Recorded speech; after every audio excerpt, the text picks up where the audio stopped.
Hello, everyone. Welcome to tonight's Hello. session of Emoris. It's us. So, before we begin, we've got a couple quick announcements as per the usual. So, first things first, follow us on socials. That's Twitter, Discord, YouTube, and Twitch. Links to those will be in the chat. This is in there, otherwise someone else put them in there, please. Second, March Moot. Is it Mayhem or Madness? Because I always fucking Mayhem. Mayhem. Is on March Madness is basketball. That's why I think it's Madness. Yeah, that's what it's It's based on. technically copyrighted, that's why. I see. Anyway, that's on this month. You should check it out. It's every week on Wednesday at 8:30 EST instead of DOIP, which Yeah, is on sports ball. Sundays 7:30 EST. You should watch those. Can't wait to kill the party. Boop, boop. Hell yeah. Run shoe first. You can't wait to die. I'll talk about that. That got dark. That's it. That's all we got. Cool. Yep. Cool. So, is everyone ready to jump into tonight's game? Yes, sir. Yeah. I mean, probably. We'll go down real quick this morning. I like it. So,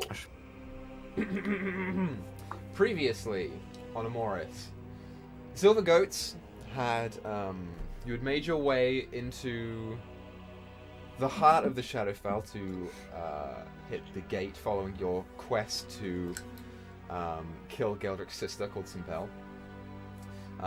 As you were ailed by the magic of this particular realm, you trudged on to meet with the Raven Queen, where you learned of the location of Kev's soul, which was not far to the east of the entrance to the gate, which she told you was stolen, along with a group of other souls, by a young but still very deadly creature.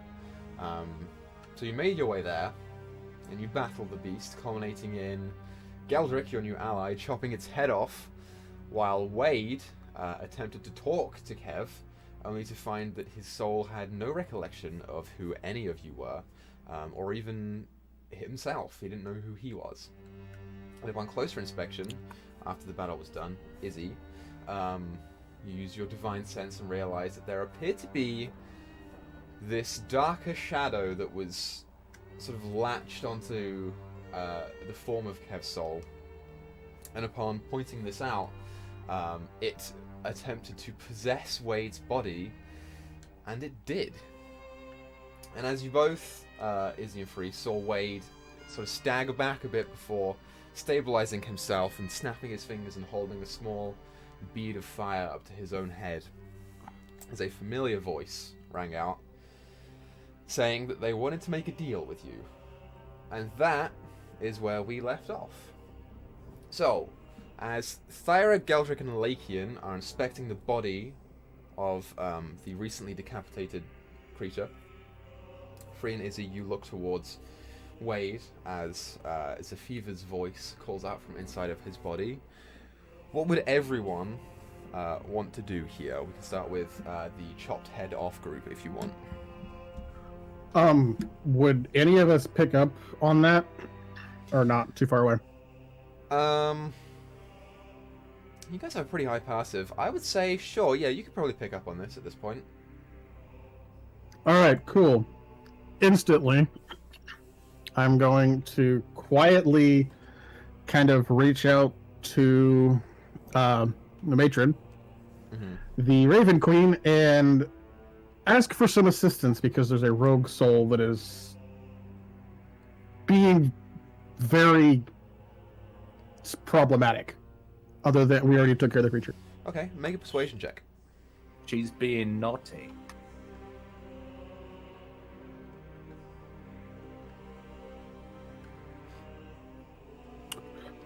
$21. Okay, you sit there for a moment and quietly ask for help. Geldrick and Thyra, what are you two doing?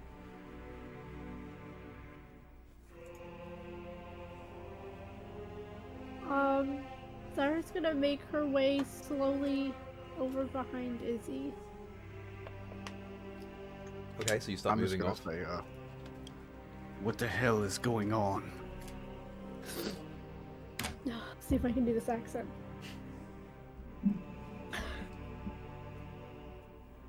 Well, it sounds like a hag that we once fought on the immaterial plane has now possessed our friend.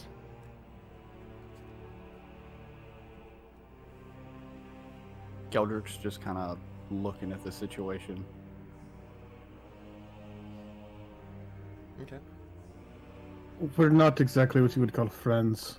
She's kind of got it out for Wade for something that he doesn't really have any control over in the first place. And the murder.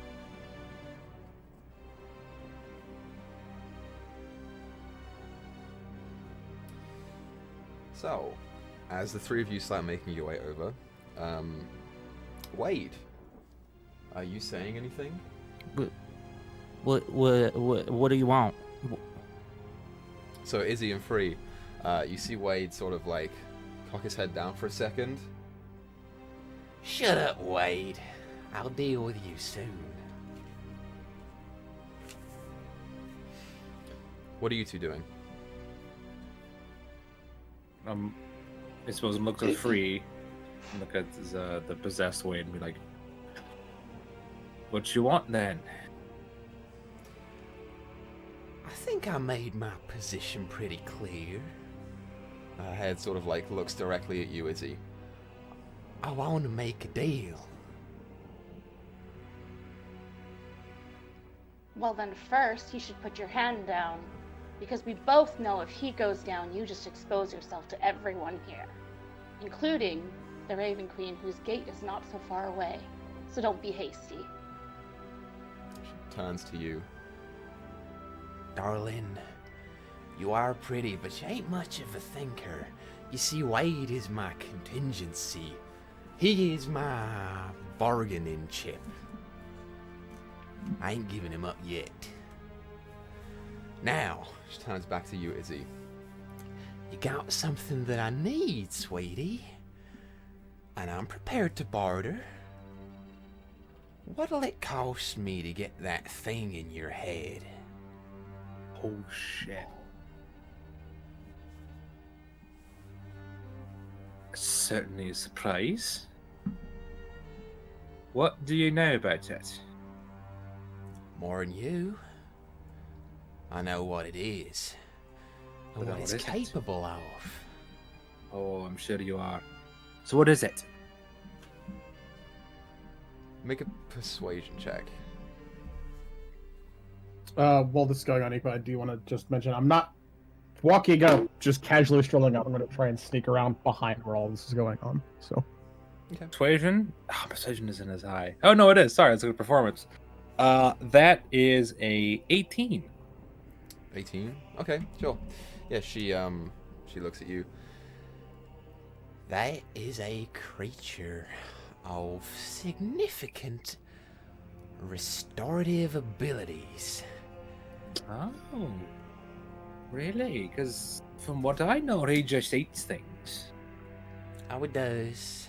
It's an animal first and foremost, but it can help me get out of this damn place. I need it. That you do. It appears like I had the upper hand here then. In a sense. And I am prepared to offer you things, but what do you want me to do?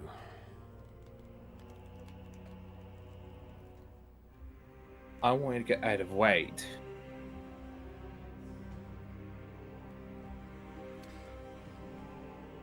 There's more than that. You're going What to there put up is? more than a fight before I get out of Wade. What else do you want for it? Oh. Oh, there's the thing, really. I want you out of Wade, but the big boy is staying with me. See, he made a promise to me. He's gonna help me find my dad. Oh, you don't need to worry about that, sweetie. I know where your father is. I don't care that you know that. The hunt is half the fun. You tell me where he is. What's the point of finding him then? No. I want to track him down. I want him to know I'm coming, because he knows that. I want him to worry about it. I want him to stew in his fear and his hate and his guilt of what he did to me, what he did to those women 20 years ago. I'm going to find him myself. I'm going to punish him. I don't need you for that. Then fine. You can do that. And I will help you where you want. If you're worried about losing your ability to deal the damage that you want, you needn't worry. I mean, you may be losing your creature, but we can figure something out with that. I possess a great deal of power that I am more than willing to share. I already have a monster in my ear. I don't need a second one. And I don't feel like replacing it. The devil you know and all that, right? You see, White's face kind of like scrunches up a little bit. You have nothing I want. You have nothing I need. Fine. What does the creature say? I will feed it. Chaos, do you prefer me or a crazy soul? You feel the shifting in the back of your neck as it moves under your skin, down your shoulders and your arm, into your hand. And for the first time for the rest of you all, you see this like inky form start drifting out of Isabel's fingers. She holds her hand up, these tendrils that connect from underneath the fingernails and sort of form at the top into this kind of small creature with a hard shell that is concave in the back. The underside sort of like drifts and drips in this black ichor, and you see these two like deep red eyes coming from the front of it as it sort of looks at Wade kind of intently. You see it stare.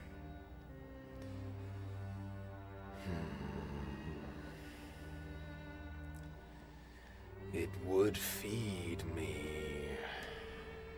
I feed you. It would feed me more. But here's the thing. If you go around eating everything, and I hunt it, I've kept you safe. You kept me safe. Been together a long time, old boy. There is significant work to be done with the soul. I don't know if it's worth it. The choice lies with Isabel. Before it recedes back into the fingernails. And you feel it shift back up into the back of your neck.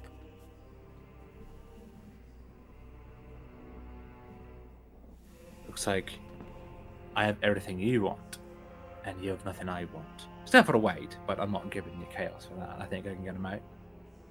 I think I can get you out of Wade. Fine.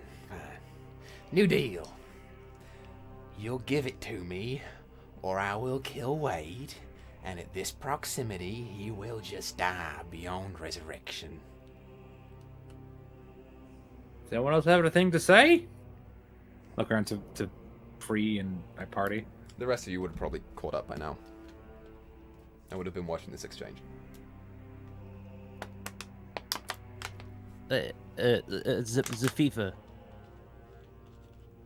Hey, how about instead of you killing me here now, you use me to hitch a ride out of here? I'm sorry, Wade. As much as I would love to inhabit this body, and I have been waiting for so long to feel this blood, It's kind of gross. it's not an option for me. Not anymore. Oh boy. So I take it this hag is dead. Yeah, I don't look at everyone. That she is. Sarah just She's shakes her head. desperate.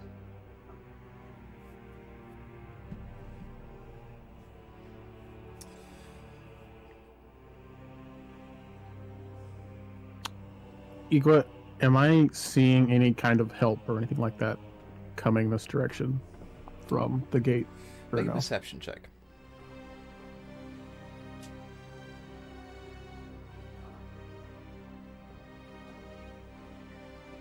$19. You don't see anything around you, but you do feel like this encounter is being watched. There's no visible sign of the matron anywhere, or any of her servants or worshippers anywhere that you can see. It's just you guys and the souls. But you get the sense of being watched pretty strongly. Okay.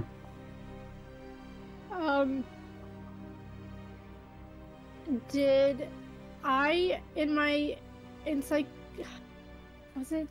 what was the undead book I read? It was after our first encounter with that guy. Mm-hmm. Yeah, did it say anything about how to get rid of a possession? Make for me, make a history check.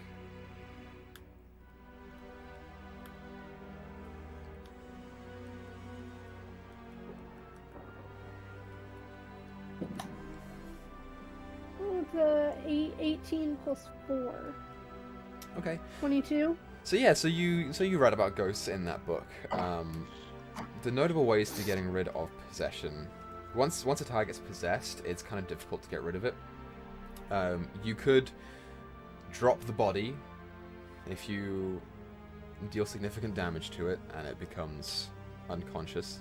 The ghost may leave, although you aren't really certain that's an option at this proximity to the gate. There are certain features, like Elakian's turn undead, that you are aware of that could possibly do it. And certain spells as well, such as that of Dispel Evil and Good. But apart from that, nothing else really rings a bell. Okay. I don't think any of this.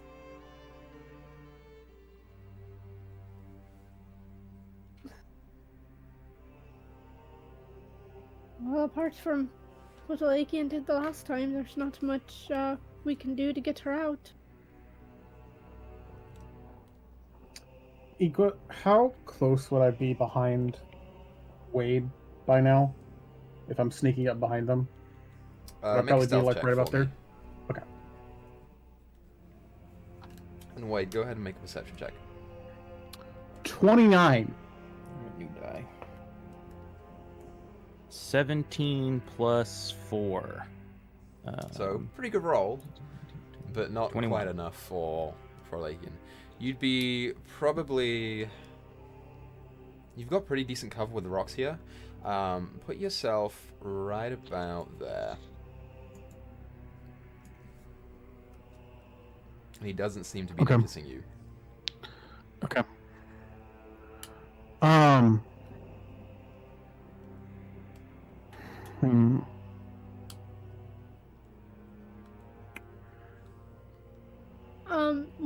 Where is Faith? Did she come with us, or did she stay back at the gate? For the purposes of this, I'll say she stayed back at the gate. I keep losing track of Faith, but she's not a combat person, so she stayed there. Don't lose your faith, Equa. I keep losing my faith, Griz. Can Free glance over to Kev's soul, or what she was assuming was his soul, Mhm. and see if it seems to be reacting differently now? Make an insight check. Ooh, natural 20. Nice. 27. Fuck yeah. Yeah, you get the sense looking at Kev's face and looking at him observing you all. There is still confusion about this group of colorful people who have just appeared. and when he looks towards Wade, there is no visible reaction of shame or embarrassment or anything like that. It is mild surprise, but there is just a general degree of aloofness, distraction. You get the sense, because you rolled a natural 20, he probably didn't know this was going to happen. Okay. Just making sure. Can I, as Wade, attempt to cast a subtle spell, which allows me to cast without verbal or somatic components? So I wouldn't need control over my body or tongue or anything. Interesting. What are the components for it? I wouldn't. Oh, for the spell. Yeah. It's just. I guess there's material because it's a. No, because I have an arcane focus, so I wouldn't need material. So verbal, somatic. The material would have been a short piece of copper because it's a message spell. It's message. Let me double check here, so I know the specifics of the spell. It is you point your finger, but I can do it without a somatic component, so I wouldn't have to point my finger. If that makes sense. It's a cantrip. It requires all three, so yeah, I'd say probably not.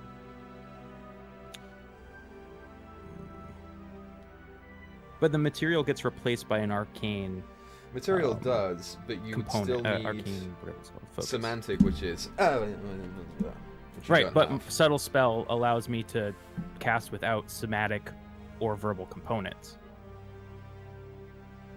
You know what? Sure, I'll allow it. Okay. Cool.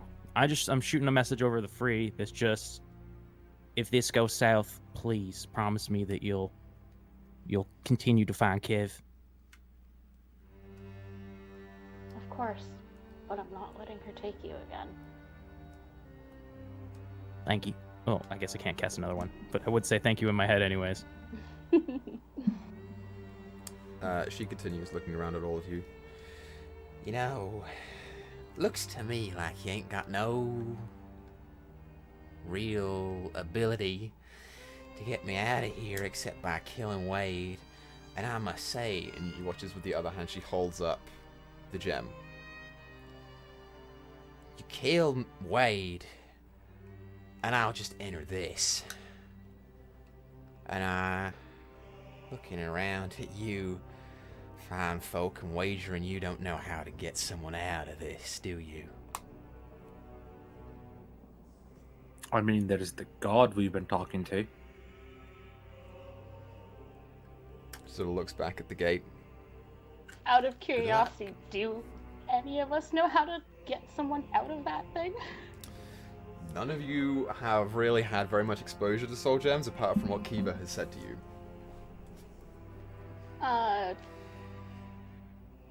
Is it considered magic? The gem at this point is not magic. Okay. I was curious. You aren't sure what happens when a soul enters. As the hand holding the flame gets a little bit brighter. So, Isabel, what's it gonna be? Are you willing to give me that thing, or are you willing to let Wade die? Is she still holding that soul gem, Equa? Yeah, she's holding it up in one hand with the firebolt in the other one.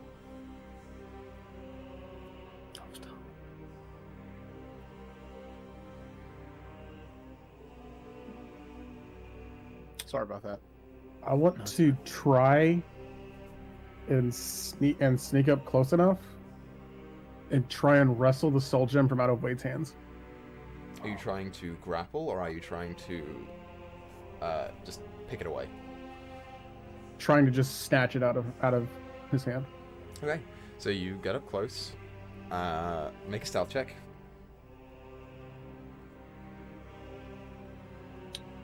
$22.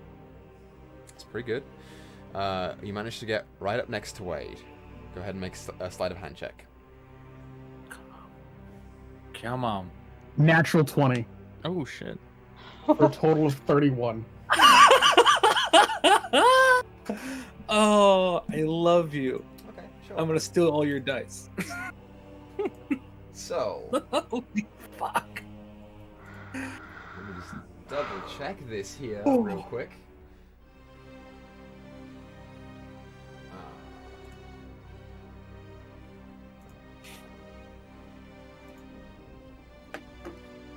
So yeah, that's easy enough for you to do. You sort of come up to the side of Wade, seemingly unnoticed, and just and snatch it out of her hands. Are you then trying to leave the area? Or are you staying right there? I'm going to stand right there. I'm going to put my hand on her shoulder. Or Wade's shoulder, I guess. And I'm just going to say, look, you obviously have something that is very precious to us. However, it seems that we can't come to an agreement. But is there something else that we can offer that we might be actually be able to help with? As you are holding the gem away from her, with one hand on Wade's shoulder, looking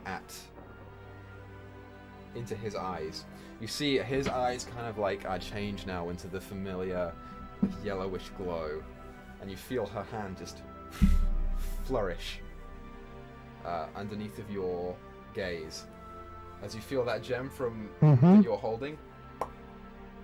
As the rest of you watch as Wade's mage hand just plucks it and starts drifting upwards. No, Cool. just him. Cool. I'm going to immediately cast Protection from Evil and Good. Okay, at this point, we're gonna go ahead and roll initiative. Because I you guys cannot are give Zephiva fucking chaos. That would ruin the world. standing to- We'd have to go after her after. So to Yup. to clarify here, Felis, what she's offering you is a change of patron. So you would change your warlock subclass to the archfey with a new expanded spell list Yeah, no, fuck her. that is specific to her. Which I assumed you already knew, but just in case you didn't, that's what she was Yeah, offering. no. It was a really well. cool idea, for sure. It's really fucking No, cool, I expect but like, you to say can't, no. Don't worry. I can't give Zephiva fucking chaos. I expect you to say no. It's all good. Yeah. Okay, so 25 to 20 on initiative. Am I rolling? You are rolling for you. Okay. Oh, Oh shit, that just fell off. Oh, So nope. 25 to 20, that is a 22.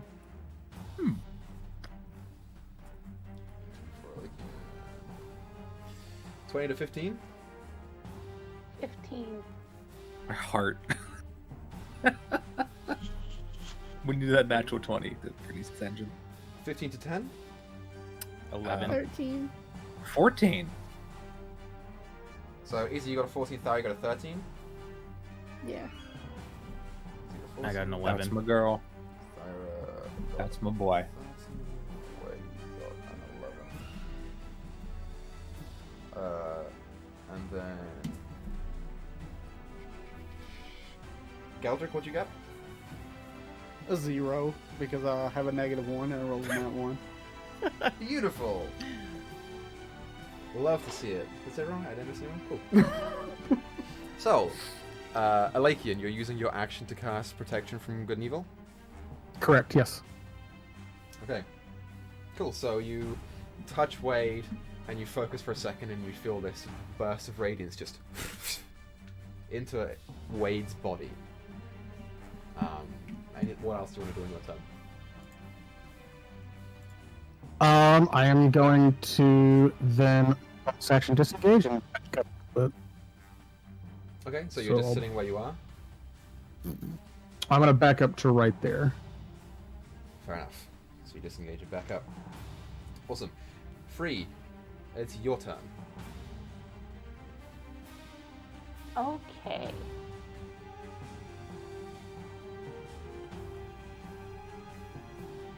Putting faith that this is going to work. Griz, gonna move over next to where Saviva is and hold her action.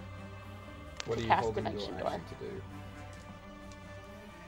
Dimension Door.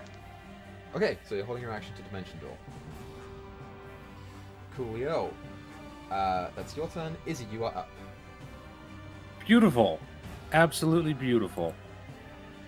I am going to see. Yeah, I'm gonna run up to Wade and I'm gonna attempt to grapple him. Okay, go ahead and make an athletics check. And Wade, I would like for you to make an athletics check back. I didn't roll that bad. What'd you roll? 18 total. Okay, what is mine? 19. You wrap your arms around Wade as he tries to push you off, but you are holding tight right there.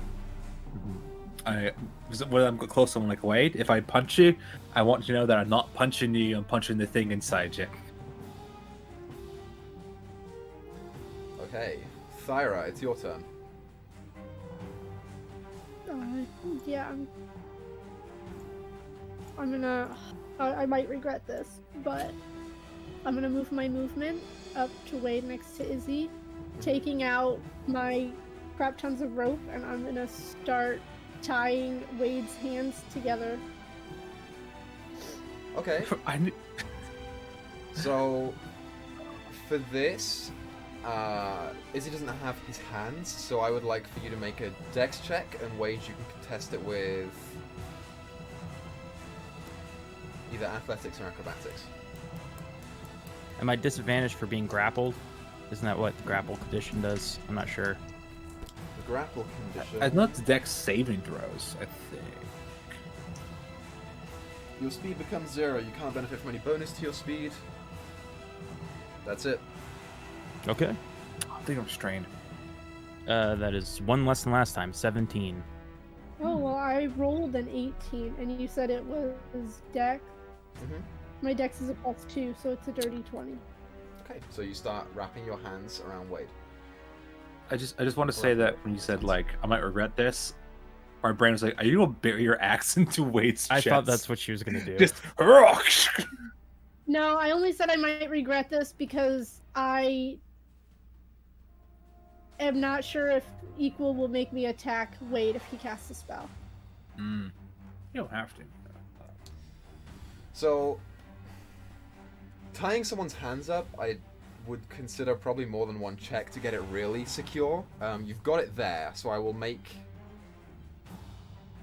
Wade's next spell have advantage for all of you. But he can still cast. So, wrapping up Thyra's turn, it is Wade's turn. Wade, roll me a d20.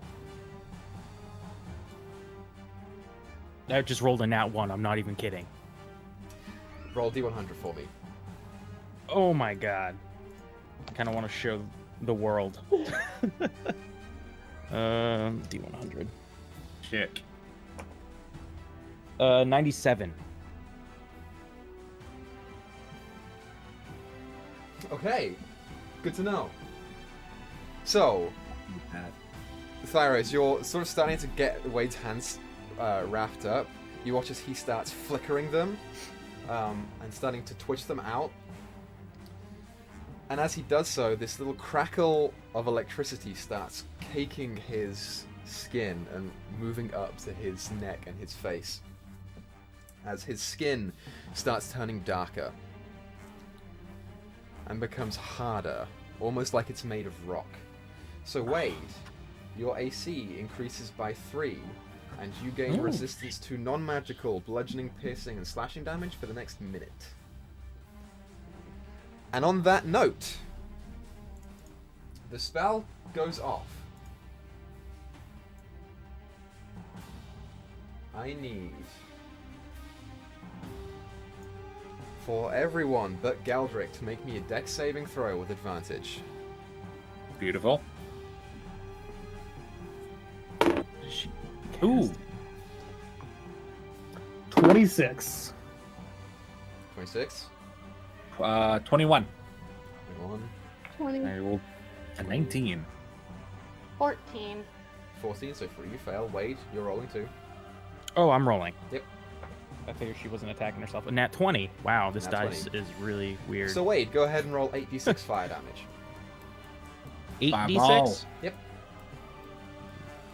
And I'm gonna roll for the ghost as well, including Kev. 6. Oh. That's not good. He's not. both gonna fail. make it. That's not Oh, good. he's not gonna make it. God, if we kill Kev's soul, we're so mad at us. 14, 15. Looking at Eco's face, I think that just happened. We killed Kev. 26? Did I do that right? That sounds low. Let me do it with the calculators to make sure. What? Might have rolled shitty. Don't look a gift dice in the mouth. 26 is what I'm coming up with. I think I didn't count one dice. I Okay. just rolled a 6 on 26 that. is still good. So all of you 32. 32, great. So all of you I was take short of die. 32 damage reduced to 16, apart from you, Izzy, who takes 8 points of fire 8. damage. The ghosts all take 16 points of fire damage. It's like a trip in this. It's like being in a sauna for a little too long. I'm gonna use my reaction because she just attacked Wade anyways. You can. She attacked Wade. So go ahead and roll your attack against Wade. Burying her chest, her axe to your chest. It's a 19 plus 8, That hits. 27. So Wade, go ahead and take 27 points of. No, that No, was no, no. 2 hit. 27 2 hit. Oh shit! Yeah, that hits. He just wants to kill Wade so bad. Okay, well, I mean that's really bad damage. I rolled the 2. 2 plus 5, 7. Take 7 points Okay. damage, Wade. As you go and bring the axe up and slash it straight across Wade's chest, the poncho kind of rips a little bit as you slash into him. And you watch as Wade grimaces and looks back at you with those familiar yellow eyes. So Wade, that's your turn. Yes. Geldrick, you are up. Oh, I thought I was muted when I did that. Geldrick is gonna move. I plotted this out just a second ago. He's gonna move right up alongside this ghost, and I'm going to have my Echo following me. Okay. Do that, and then that's really all I can do right now. We'll say I'll go ahead and re-equip my shield instead of wielding my axe Sure. or my hammer with 2 hands, and that'll be my turn. Awesome. So, now it's the ghosts' turn. The ghosts are all going to fucking run. So, any of you who wants to get an attack opportunity off on a ghost can get an attack opportunity off on a ghost, but I don't think you want to. I'm gonna Roll. kill. I'm gonna swing. Scatter. Are you actually? No. Go to the gate. They're all going to go, including Kev, who is going to move his 25 feet out. He's not dead. Oh. He's not dead yet. No! Great. So, top of the round, Alakian, you're up. How high is that mage hand holding the soul gem? Looks to be about 30 feet in the air. This rock that I'm next to, can I theoretically jump off of it and get up and grab it? Like jump off the rock and grab The it? rock that you're next to is probably not that big. I'd say that rock is maybe like 5-6 feet tall. So Yeah, you probably couldn't jump and grab it, but you can try and do something else with it if you want. Can I try and shoot the hand with an arrow? Sure. Okay. I'm gonna try to do that, because fuck it. Sure, great, yeah. Cool. So go ahead and roll an attack. 14. I'll say it's a mage hand, so that'll hit. No need to roll damage. You just... and the rock starts to fall. I'm going to... I'm going to run over wherever it is. I don't know where it's at on the map, because it's not marked. I'm going to go over it, and I'm going to try and catch it before it hits the ground. Okay, so it's looking like it's going to fall straight on Wade's head. So you can try and, I'll say... using your... This is probably more of an action. I'll say using your bonus and reaction, you can probably try and wrestle it off of, or out of Wade's reach before it hits him. If you Okay, want. yeah, that'd be fine. Yeah, that's fine. That's fine. So you'd move 5 feet up to Wade, and then go ahead and make me a... Just make me a general dex check. And Wade do the same, as that fireball has started to burn the rope away. But I'll say, because it's a thick rope, do it at disadvantage. That rope's not gone yet, it's just starting to burn away. 23 for a general dex check. What'd you get, Wade? You're muted, Griz. I forgot I muted myself. Sorry. I rolled an 18. Is it a saving throw or is it just flat dex? Just a flat dex. Okay, 18 plus 3. So 21, 23, so... Yeah, as you go and reach your hand up, Aleki just grabs it and snatches it. He has it now.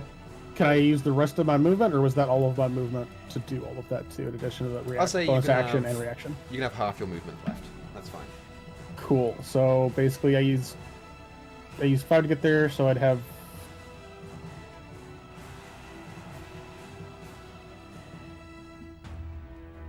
Yep, that works. Yep, let's do that. Wade is not going to take an attack of opportunity against you. Free, you're up. Okay. Fudgios. Your dimension door spell has faded. Yeah.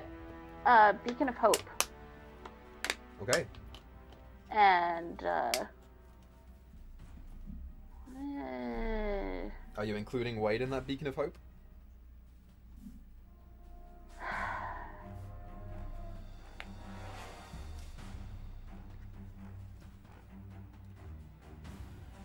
that's the hard thing, because I want him to have the advantage, but not her, but she's possessing him. Mm-hmm. Tough one. Mm-hmm. Oh, man. I didn't think about that. Da-da-da-da-da.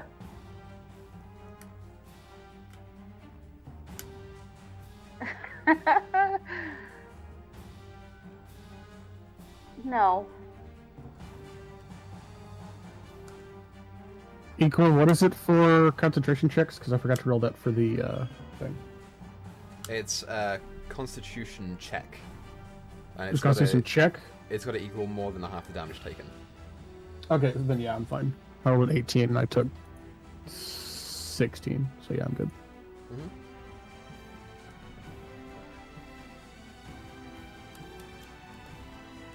What you doing, Free? I said no.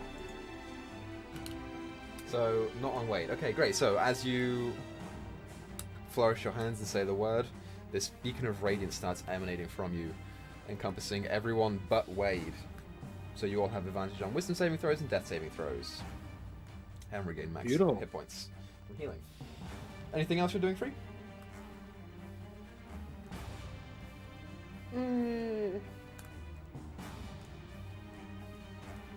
Not this round. Okay. Izzy, your turn. I would like to put Wade unconscious by choking him. Okay. I'm not sure how that would work. I could just make it like a I could just make like an unarmed attack. Yeah, go ahead and roll In an attack. Cool. Not great. Let's see. My unarmed. Well, actually. Oh, it's I did say unarmed. Where is it? I have a thing that tells me that. 14. 14 does not hit. As you go and try and wrap your arms around his neck and squeeze, that rock-like substance on his skin is just preventing you from Alright. digging in. Alright, I'm gonna punch him in the side of the head with my bonus action. Roll an attack with your Yeah. unarmed strike. Oh fuck! It's a 15. Does not hit. You go ahead and punch, and he just nothing. Awesome. Thyra, you are up. Mm. It's probably not gonna work, but I am going to mutter a few words under my breath and attempt to cast Hold Person on Wade. Okay, what save is that? It is a Wisdom save. Wade, go ahead and make a wisdom saving throw. I feel bad that I'm using my new die 'cause it's been rolling pretty good. Oh, that was a bad roll. There we go. I jinxed it. That's how my dice all get cursed. Wisdom save is 5 total. 5. Oh. That He fails. is paralyzed, Whole person. and he can make another Wisdom saving throw at the end of his turn. And I'm going to use my bonus action to turn into a bear. Okay. Good stuff. So, you go ahead and mutter the incantation for the spell. And as you do so, you feel in the proximity of you to Wade and where he is, you feel him start to stiffen up. As the magic takes form, you can see almost like these small static electricity bolts start coming off of him like a Pokemon. And he just stiffens up and stares there at you. Can I yell tie him up after that happens? Like, tie him up, tie him up! Sure can. I yell that. You just cannot move or speak. You can't cast verbal spells. You cannot cast semantic spells. Okay. So, it's now Wade's turn. With that subtle spell, so it wants us to cast without any semantic or verbal components. You still have material in your arcane focus. Mm-hmm. So,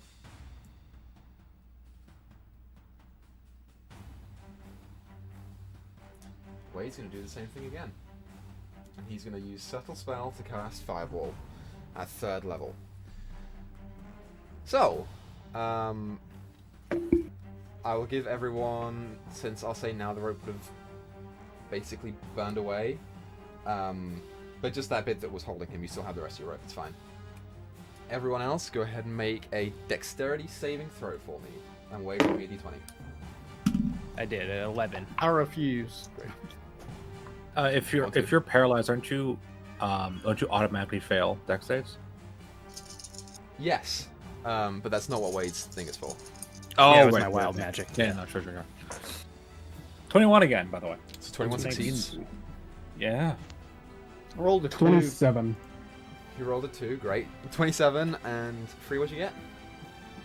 An 8. An 8. Thyra, what'd you get? I got a 22. That's full damage to Geldrick. Free, you take half. Izzy, you take a quarter. Pigeon. Go ahead and roll damage, Wade. 29. 29 damage. How much HP do you have, Wade? I am down. You are down. So, everyone takes 29 damage. Geldrick, your echo fades. It's gone. Is the 29 reduced? Uh, Is that the half damage? yeah, if so we you succeeded? take... No, whatever 29 it was is. the full. So half 29 of was that. full, so you 14. take...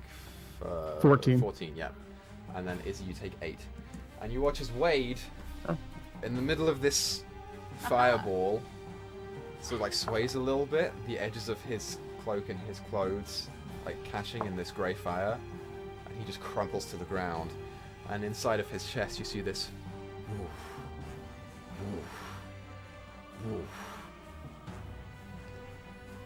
as two small lights begin to glow. Wade is dead. No! Okay. Geldrick, it is your turn.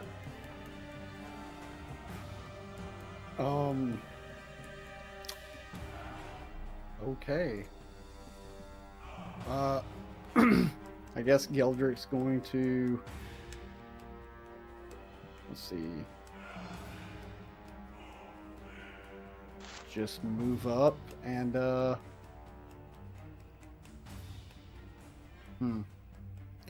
throw a bonus action. I'll create another, echo, but I'm gonna put it, like, on top of this rock. Okay. Sure thing. So you create another echo and put it right there. It's sort of like got some unstable footing, but it manages to just right itself and hold the hammer up. And I see just like glowing lights floating above. You see two lights emanating from Wade's chest. There is one very like white blue light, and there is one black dull light that are just starting to glow with each other. A black one, huh? Mhm. Could I have like, can I have my echo like touch the black one? Sure. It goes ahead and tries to touch the black one. And as it touches Wade's chest, Wade's body starts to shake a little bit. And it's starting to increase in frequency. But that's your turn.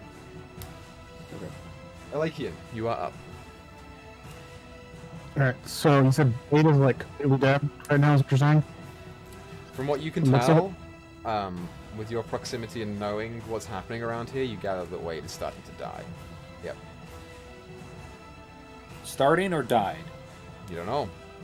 You see those lights in his chest, though. It wasn't like when he got knocked out by the necromancer. Okay, I'm going to back up a little bit. And as I'm backing up, I'm going to bonus action cast Spare the Dying, just in case, for the hell of it. Okay, so you back up and focus your energy, and you feel that like black-white light just and go into Wade's chest. You cast Spare the Dying. Okay, and then are the orbs still in Wade's chest, or are they kind of floating out of it? At this point in time, they're still there. Okay, I want to hold a sacred flame aimed at the black orb Okay, for if it leaves Wade's body. sure thing. So you hold Sacred Flame. Free, what are you doing?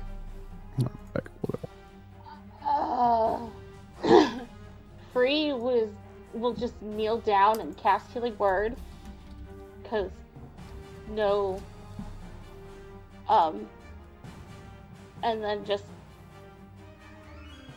no. Who are you You can't casting go. Healing Come Word back. on? Come back. You're casting Healing Word on Wade? Yep. Okay, as you focus your energy and cast Healing Word, you feel that healing arcane magic just flow into his chest. And he's just vibrating. He's like shaking from the inside. Something is moving his chest. Don't know what you want. Just give him back.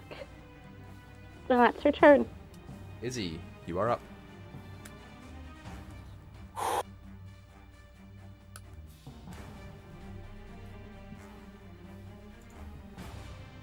I'm going to use Lay on Hands, and I'm going to give them all 5. Okay. You go down and touch Wade, and this like bright but colorless flame erupts over his form. There's no visible change.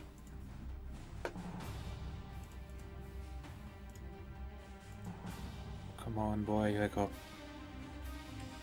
Thyra, What you doing? What happened? What happened when Geldrick's echo touched the black orb? The body just started vibrating.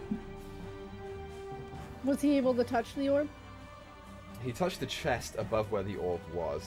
It's like a glow coming from inside. Yeah. I'm gonna hold an action for if the black orb comes out. Okay, what are you holding?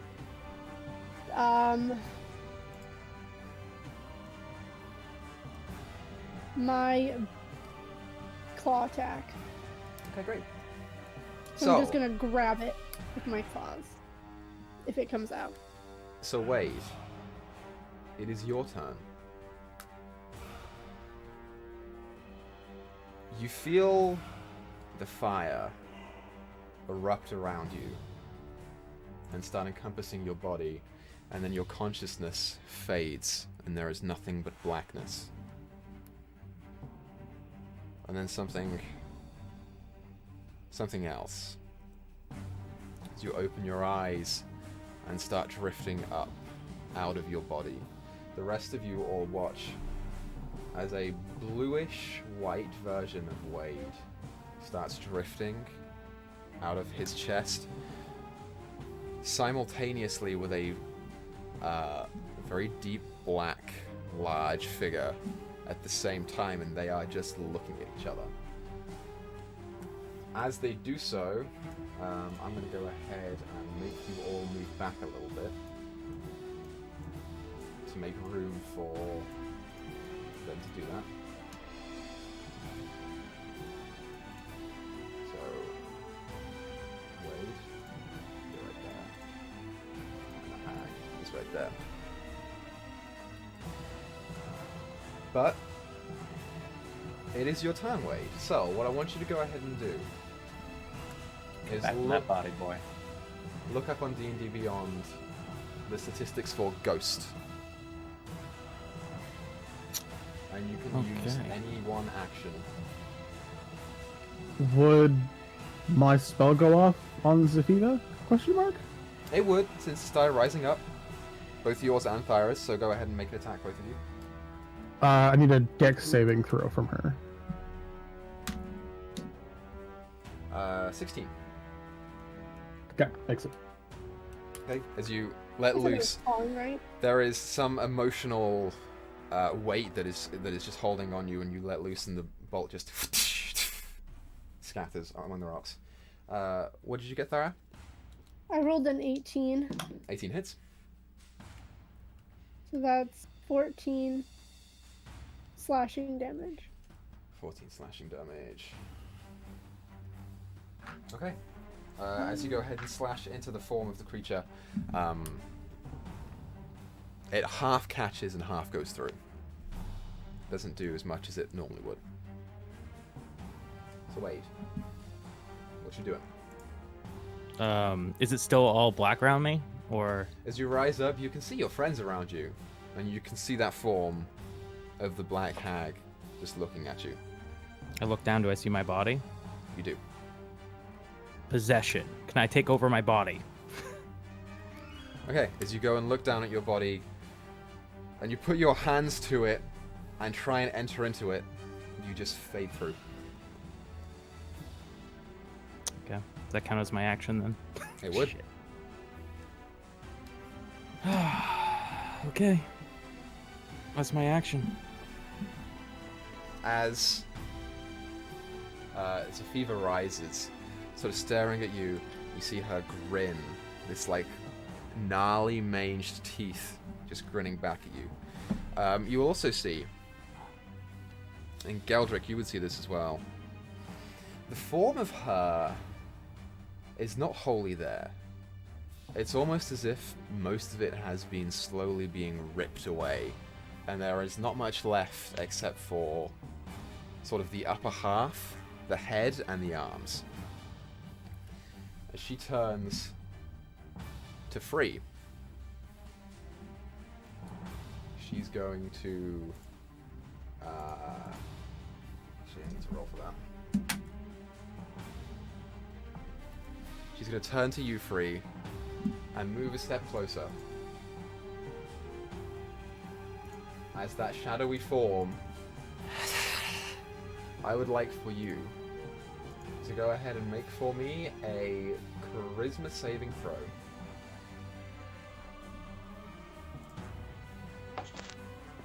Natural 20 for 28. You feel the form enter into your body as it starts to take control of your limbs. And you focus and shrug it off. And as you will yourself to not be possessed by this creature, she gets shunted outwards as she turns around and just snarls. That's her turn. Geldrick, you're up.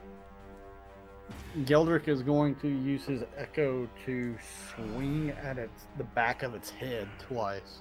Go ahead and roll 2 attacks for me. All right. First one is a 16. 16 hits. All right. And I'll just go ahead and roll the second one before I roll all the damage. That is another 16. 16 hits, so go ahead and roll damage.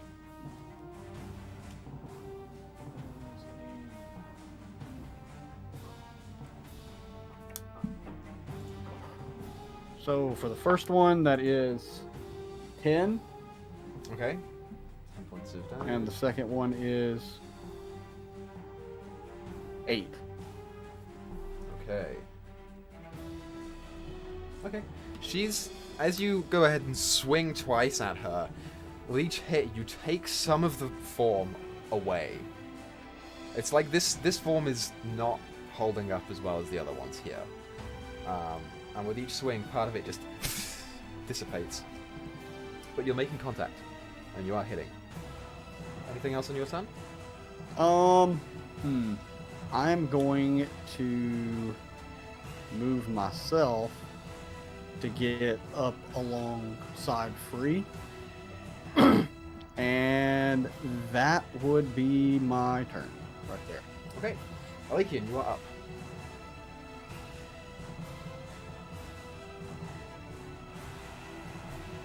I need to keep this fucking Soldier away from her. That's the problem I'm running into right now. Fuck. I'm gonna move up. Would I be able to reach with the yo-yo since that has a 10-foot reach from here? Or You I have to move would up one more? have to move up one more. Okay. Okay, I'll move up one more, grab the yo-yo, and use it to smack her in the head with it. Roll for your attack.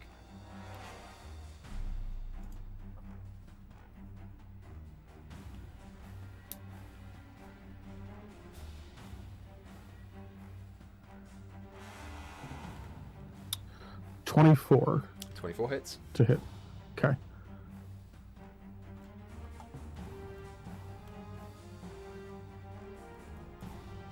I get sneak attack, right? Question mark? Yeah, you would. You have multiple allies within 5 feet of her.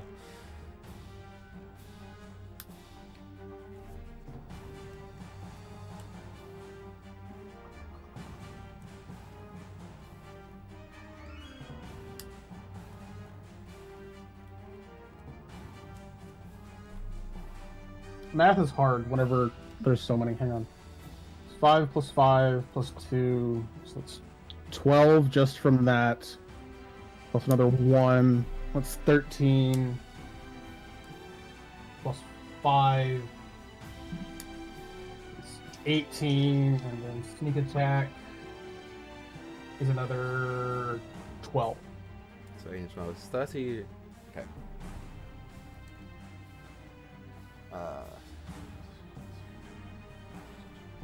Okay. Yeah. As you start twirling the yo-yo and just the string like elongates as you go, as the end of the yo-yo sort of like spins out a little bit and then starts hitting towards her head. It almost goes through partially, and then the lightning sparks from the inside. She's fading more and more. Alright, and then I'm going to back up.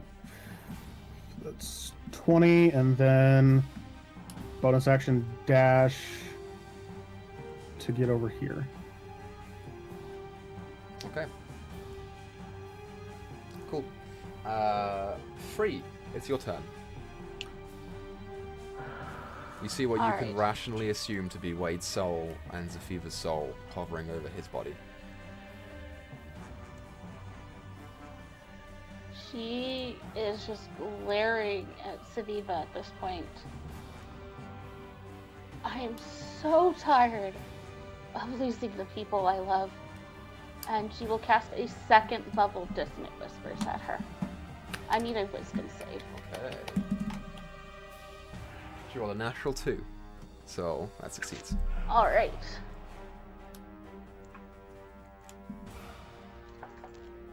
Ooh, 8, 12. 17 psychic damage. 17 psychic damage. How do you want to do this? Yes! Oh.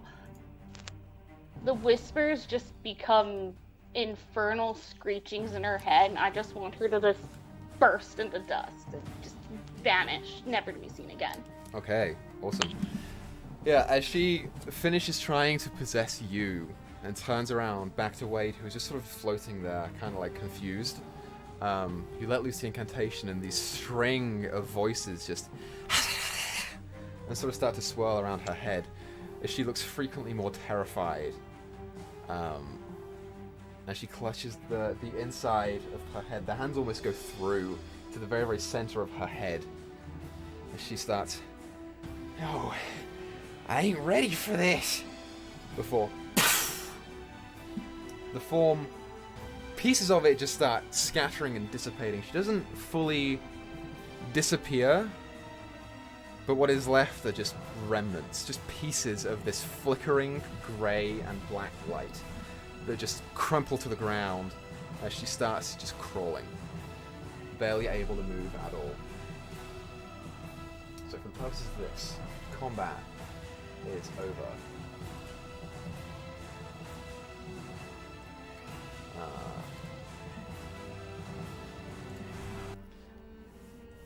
And Alakian, as you go and try to start running away, you feel a hand outstretched in front of you and just catch you there. Familiar hand. A very large one that is black and feathered and ending in talons. So, as she crumples to the ground, what does everyone want to do? So I'm guessing that's the matron that stopped me. It's standing like in front of me right now. You look up, she's not even looking at you, she's looking at the form. But she's there. I'm gonna drop my bear form. Okay. So Zaviva's If soul you is need a still vessel weight, Oh, fine. if you need a vessel weight, you can take mine. What do you mean, yours? What's going on? Wade, You seem to be dead. as you are standing here, you know who all these people are. You remember who they are. You have your memories of life. You don't hear Kev in your mind. But as you're standing here and looking around at them, looking at your body, something catches your eye. You feel your vision drawn to that gate, and a compulsion to go towards it starts to overtake your body. Make a wisdom saving throw. Oh, I'm so bad at it though. I have a question, Equa. Yep. Oh, actually, guess never mind. Fuck. Would it? Do you still have advantage because of protection from evil and good, or did that go away whenever his body died? What are you saying? Does he have advantage because of what? Well, protection from evil and good. I was wondering if this was like a charm thing.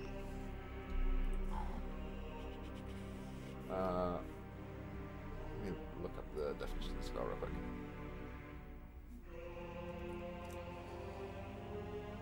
No, this would not affect him. Okay. Am I using the ghost stats or Wade stats? You are using Wade stats for this. Gotcha. Okay. Pull that up really quick.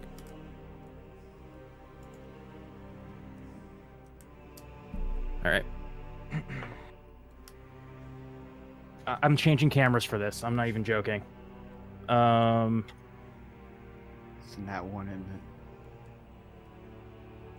Come on, camera. Come on. If I can see It it. is the Is it darkness. not picking up? I saw see- something. Can you guys not see? So the I see glimpse your of your keyboard. keyboard. What the? Why is this so I dark? can only see your keyboard. All right, for some reason it's really dark. It's a nat 20. It's an nat 21. Oh, there we go. Yes. As you're Very looking nice. towards that gate, shrug it off. No, I don't need to go there yet. I need to deal with this. My friends are here.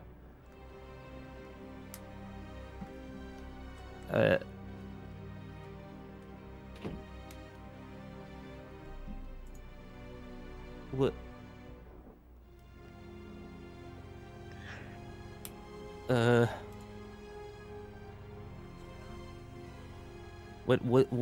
What do I do? As you look around, Alakian, you are now starting to walk back with the matron to the rest of your group. Is there anything that you want to say to her on the way? I'm just gonna look up to her and say, for the record, I wasn't trying to run. I didn't want that thing to get a hold of this soul gem. It's very precious to us. For multiple reasons. But is there anything that you can do to help my friend? You've already fought this battle once. It's not fair for him to have been put in this place again. Please. There is no visible response. She is just walking, like ushering you along at her side to the rest of the group. Is Zavisa, what the fuck, her soul still there-ish? It is still there, but it is almost completely disintegrated. Parts of her, as you look down, are being pulled towards the gate slowly. They just like fall off and go. I want to approach her, crouch down, get really close. Have the souls moved, like, farther than where they are now? Sure, I forget to do this shit because there's so much to concentrate on, you guys. Yeah, all of them have moved except for one. So these ones on the side. Hold on, this is this one. The Kevs are still there, just sort of watching. Alright, I want to keep an eye on Kevs. And I'm gonna approach Zaviva, whatever the fuck. Crouch down, look her, get close, and say, I really wish it could have been me. I really wish when you were alive it could have been me so I could have eaten you. I wouldn't have killed you, not yet. I would have taken my time. But I want you to know something as you fade off to whatever hell you belong. You lost. See her You head have to know that forever. start to turn up to you. You could have had such power, and you wasted it. I don't need power. She turns back to look at Wade's soul. Did I lose? Absolutely. As Alakian returns with the Raven Queen, you watch as she, as the matron, just sort of looks towards the crawling figure of the soul on the floor. And she just looks down. You hear a voice come out from behind the mask. It says, "It is your time, hag. You may fight this fate no longer. You cannot live by vengeance forever." As the hag sort of looks back up, he says, I ain't ready for this yet. I had my life to live until these fuckers ruined it for me. and she responds. He says, "My dear creature, you died when General Hannon defeated and exiled you from your home. You have merely been surviving for the past 70 years. That is not living. Come. It is time. As she starts. Did you say 7-0? Yep. As you blink and she's no longer behind the lake and she's standing next to Geldric's echo. And those wings start to unfurl and sort of encompass the form of the figure. She looks back up to you, Isabel, and then to the rest of the group. Fuck you. Go to hell, literally. Go to fucking hell. I'll growl at her. Enjoy your life without him. She passes a glance off to Free before the wings just fold around. Oh, fuck. And then you blink, and the matron is just standing there back in her normal form with the wings back at her back, and where the form of the hag was, there is nothing but feathers. Just gone. And she's gone. As the matron just stands, hands holding each other, just looking down. What you'll do? Right. So, are you bringing a friend back? Head tilts. It is his time. Things can be reversed, but at a hefty price. Or what price is that? What do you want? You see her sort of look back towards Alakian. If you wanted to, you have the means. As you're still holding that rock in your hand.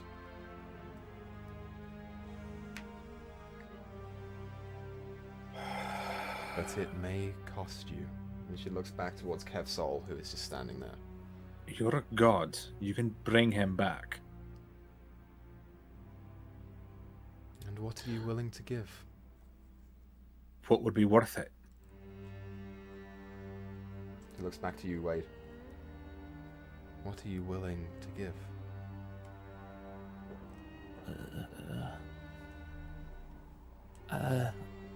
What about my magic? You take my magic? Would that be enough? I am not interested in such things. Usually it's a life for a life. Is that what you're looking for? Not necessarily. Service? Matron, it seems very evident to me, at least from what I've remembered so far, that I have pledged my life to you in multiple past lives. So, my question for you is, would you take that service for one more? In return for my friend's soul, I'll give you the service in whatever next life I may have. You see her sort of straighten out a little bit. You have served me in every life. It is your purpose to do so. But an end may be fitting. You would be unrevivable by any means, and no further life will ever touch your form. I'm sorry.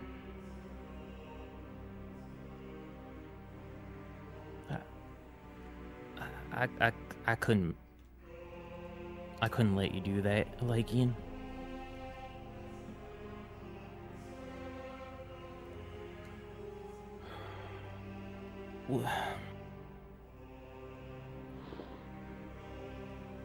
If there's nothing, if my magic's not enough, I I don't think I have anything you'd be interested in.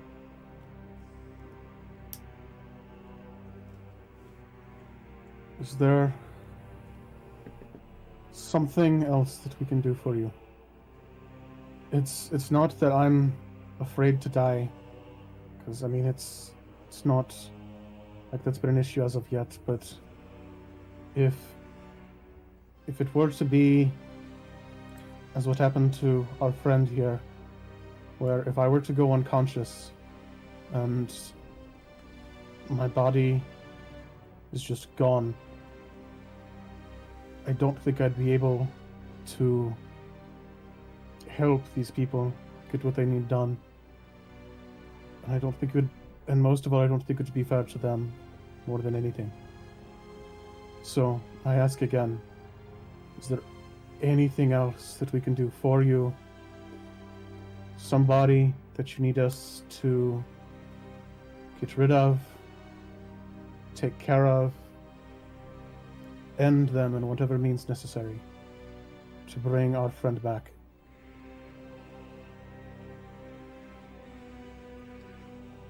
She sort of is very stoic in the face of this death. As the emotions rise, she is just a pillar of cold. She says, "If there is no servitude or life that you can offer, then I am afraid it is your time." You want me to serve you? If you are willing to spread my word and recruit those under my wing,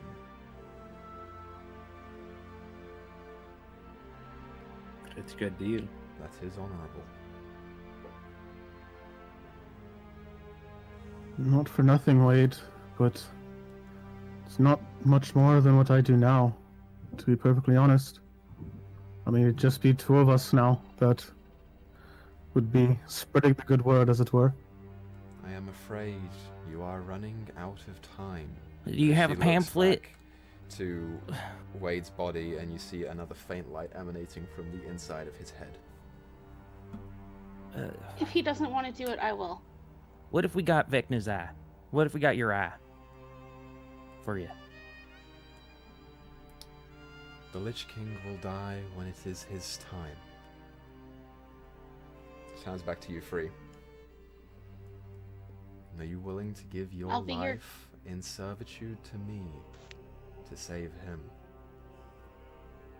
Yes. You don't have to do that. I'll do it. Unless you wanted to.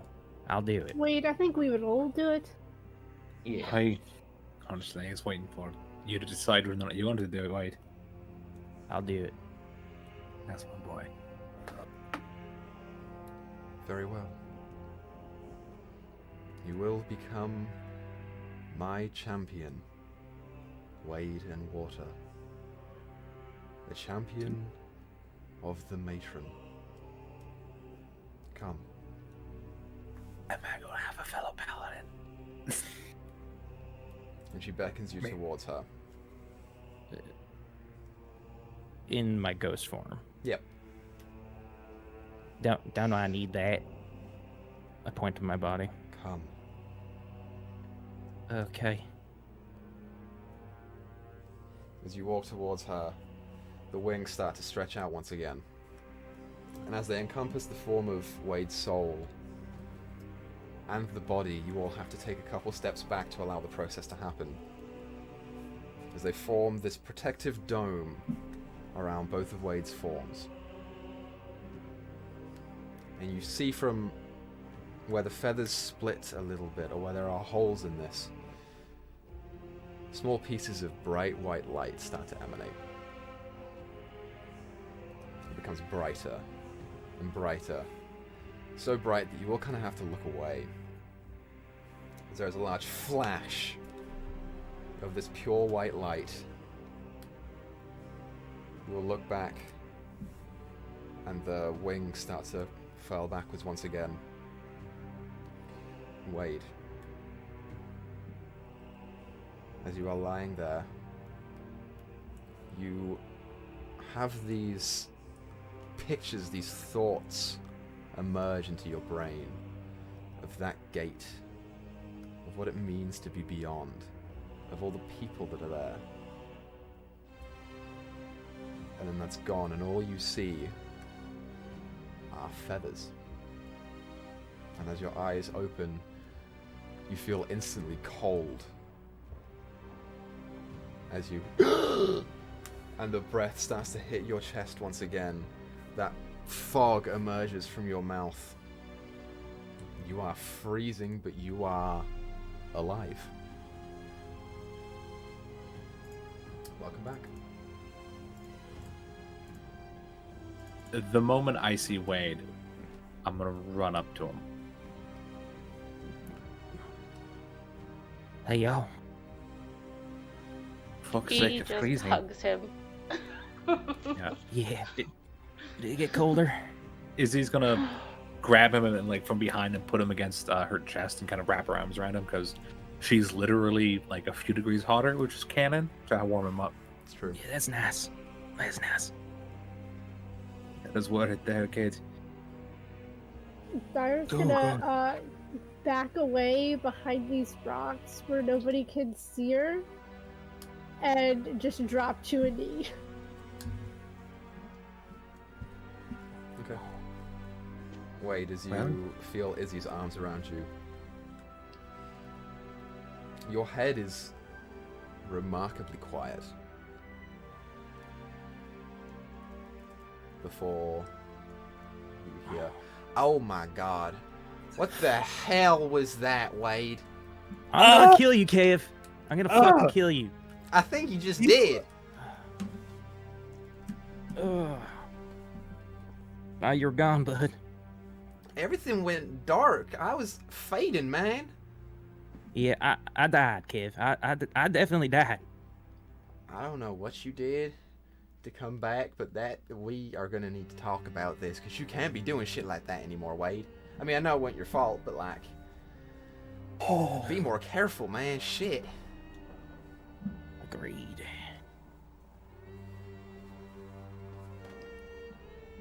Oh. The form of the matron turns back to you, Alakian. The soul. Its time is running out. It should not be here, for the body is not dead. But yet it exists in agony and pain. Please, relieve it. And she looks back towards Kev, who is kind of like... Nope.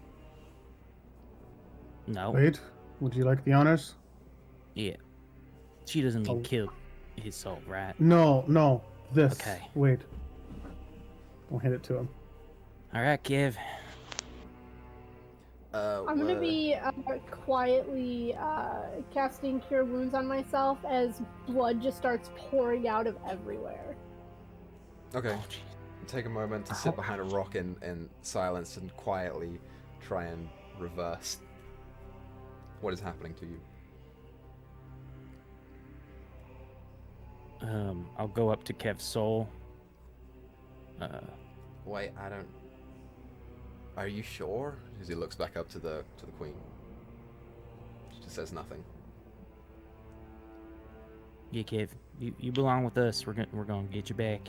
I don't know if you remember me still or not, but you will. Just trust us. Right,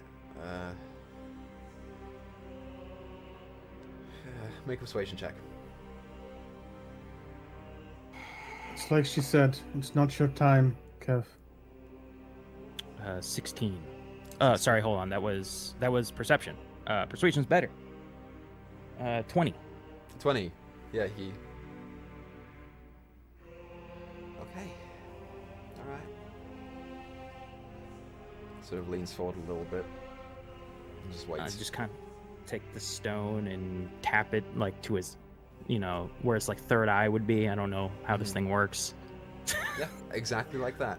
You just place it in his third eye, and you watch as he looks up at you, as the form just glows brighter and brighter, and then it too bursts into nothingness, and then a faint black glow appears in the middle of that stone.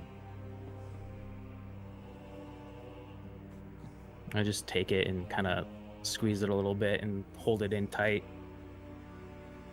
to my chest. Give. Yeah. We got him. Okay. One down. Yep.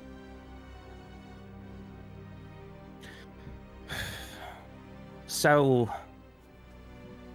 my lady, queen, what would my service, or what does my service entail? You will spread my word far and wide, and recruit those under my banner.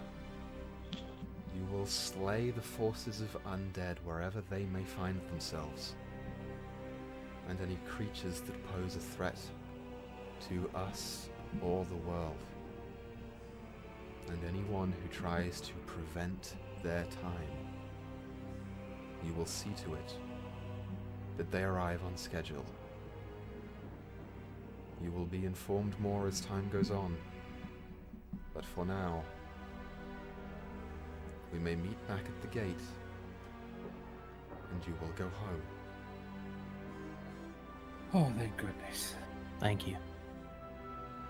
She just sort of nods, kind of gently, and you blink and she's gone.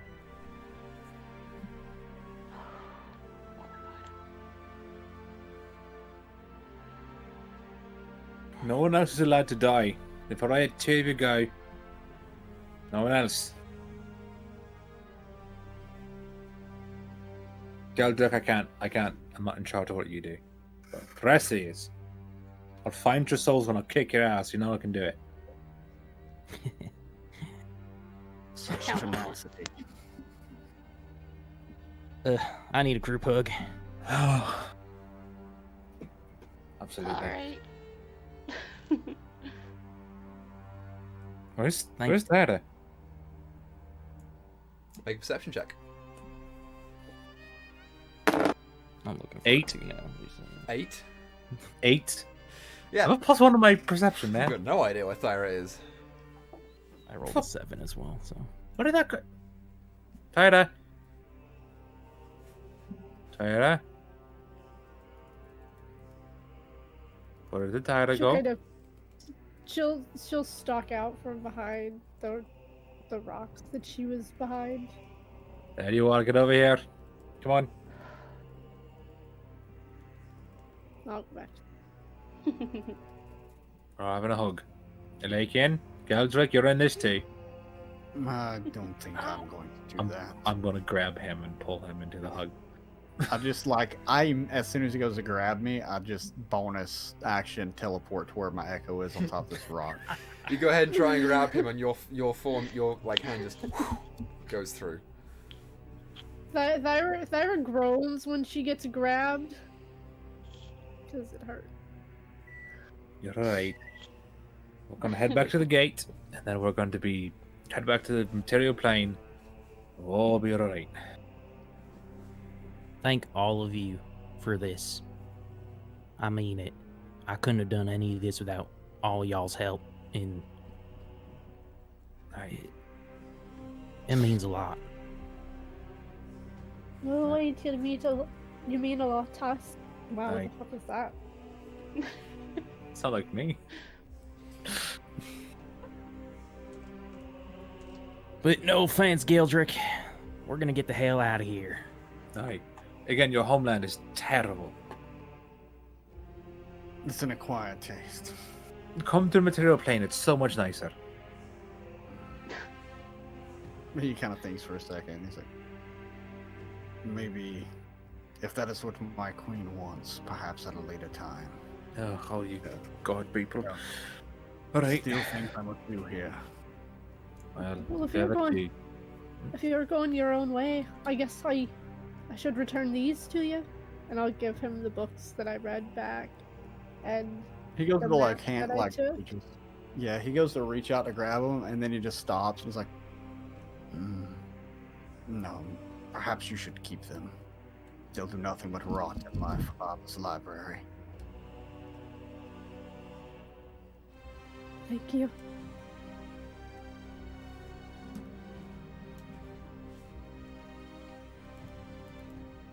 Well, Notably, you're all wanting to go to the gate. I can see you there.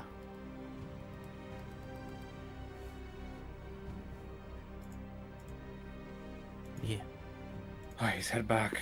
I'm so ready to go back to home. Okay. So, you all begin heading back to the gate. About how long would it take to get back to the gate? It would take... I think I said about an hour last time, right? So, not that long. You've got a little bit of time. Yeah, I'm gonna wild shape into a bear again, just in case. Smart. Okay. So, along the way, Thyra just... And she's a bear, and she just... next to you guys. I give her scritches. A little bit of housekeeping. What HP am I at? 1? You are at 1 Or did HP. those heals go through? Okay, 1 HP. I have no more. I pumped all my playing hands into you, or else I would heal you again. Nah, it's fine. Okay, You can so have another healing before word. Before I turn into a bear, I would have probably realized Wade was down. and I'll 10 heal more. him. There you go. Now you match free in HP. Oh! Look at that. Thank you. So you'll also get another 7, 8, 9, 10, 11, 12, 13, 14, 15, 16, 17. Thank you. Thank you. Oh, I feel much better. Yeah. Head home. So, you guys eventually make it to where the gate is. And standing sort of outside of it, I mean, watching you the whole way are her guards, her worshippers, who are just standing on top of it, giving you this sort of uneasy feel, but there is recognition there. They are aware of who you are and what you have done. And as you sort of approach the entranceway to it, you see that familiar river of white and grey and black that's funneling into the entranceway. And standing outside of it, you see a familiar red tiefling, who is just sort of standing there holding her hands down below and like, gently smiling, but it's... You get the sense she has been told of what happened. And there is concern there as well. Hello, Faith.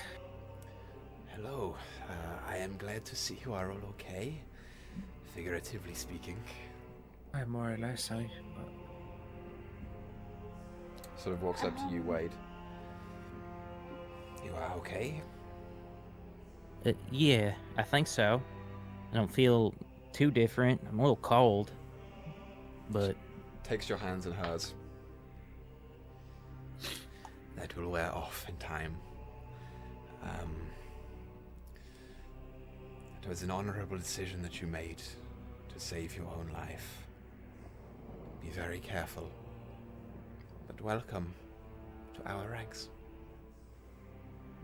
thank you. You know, does the church hand out pamphlets or anything like that you know I could catch up on? Don't really know much about Our Lady. I'm sure that your friend can tell you all that you need to know. But if you have any questions for her, you only need to ask. Right. Okay. She turns to you, Free. I'm sorry, what were you saying? Oh, no, that was me asking if Free notices the things behind her. She never made a perception check the last time she was at the gate. Right, okay, yeah, make a perception check for me.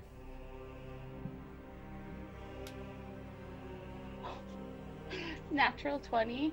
A natural 20. My dice is being so Yeah. nice today. This is like the first time in weeks for No, 24. it's great. It's awesome. Yeah, as you're talking to her, catching your eye beyond the entryway to the gate, you do see these 7 orbs that sort of just linger and follow you guys wherever you go. They're still behind there, and they can't leave. They are keeping their distance behind it, but if you move to the right and to the left, they follow. And you see the 7 figures that I described before. 2 Dragonborn, a woman and a child, Thyra's mother, you see Heath, and you see, for you, a familiar tiefling man.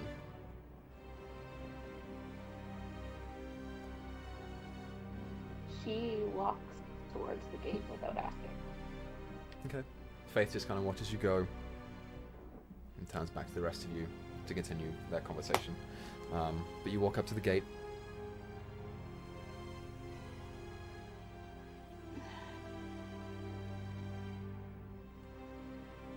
She doesn't know what to say.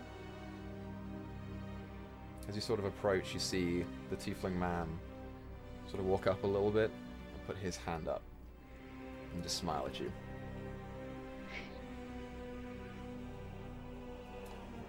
She waves. It's like, am I seeing things? There is no response.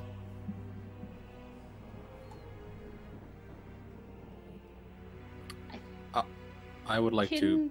walk up behind her. Hey, Izzy. Hi.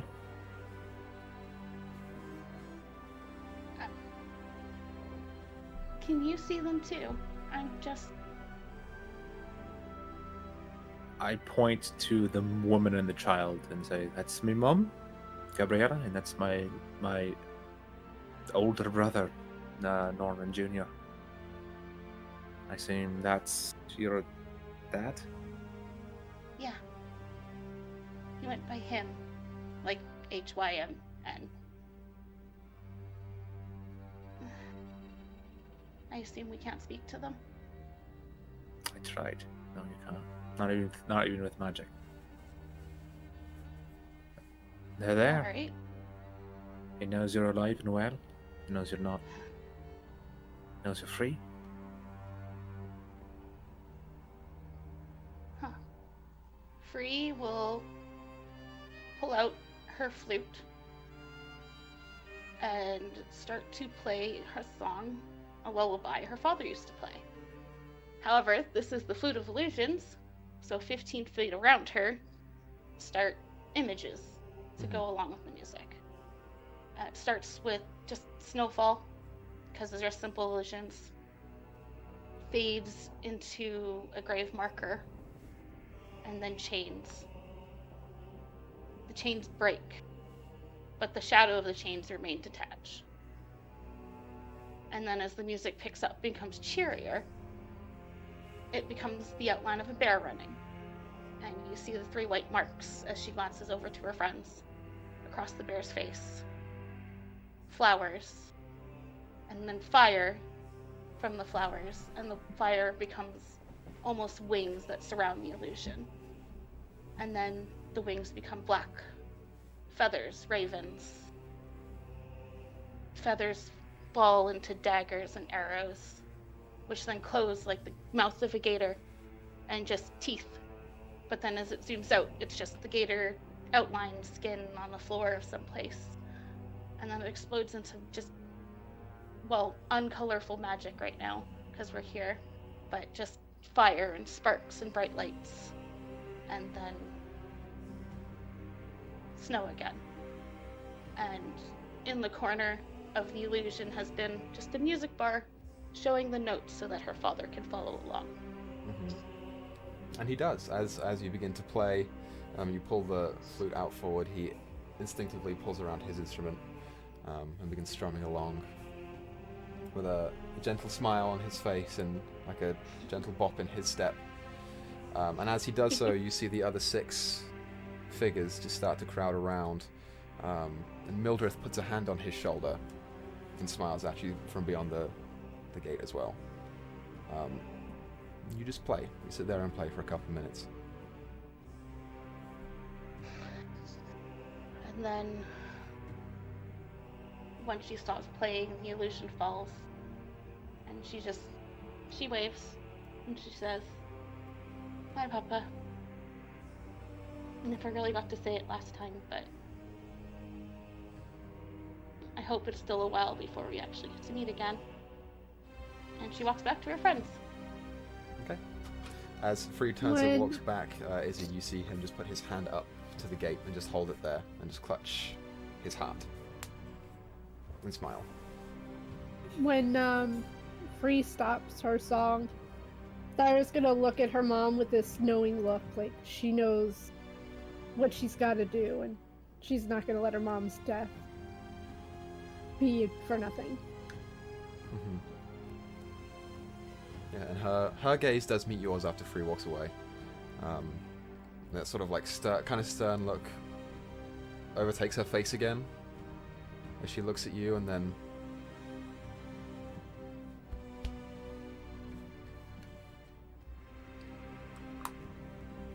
that's it.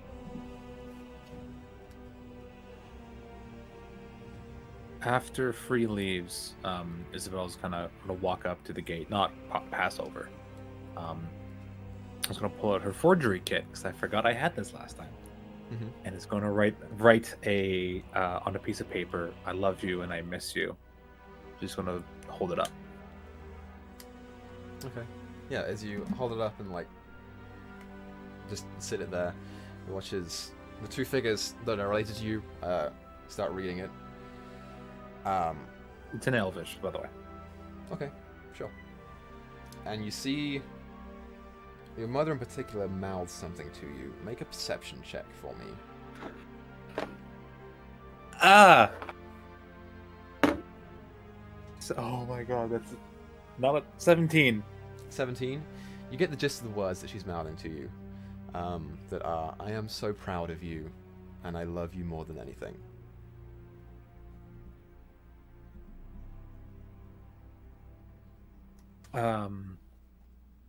Izzy's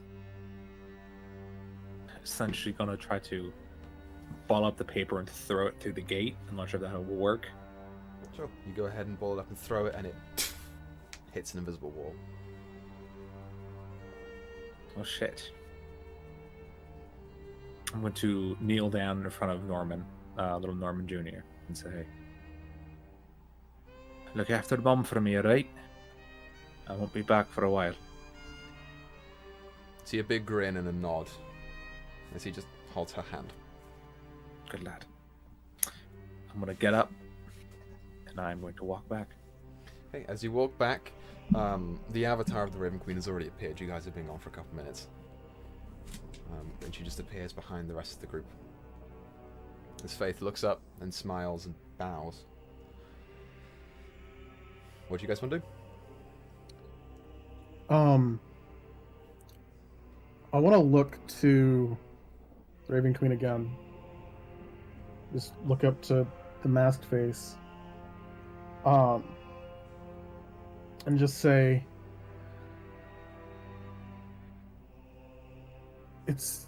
I couldn't help but notice it seemed that there were some of the people here that recognized me.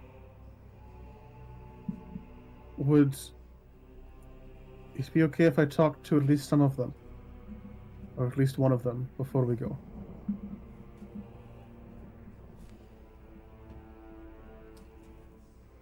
They do recognize you, but they do not know of you.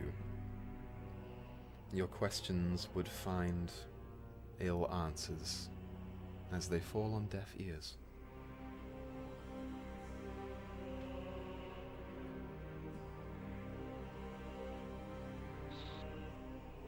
You will, in time, remember.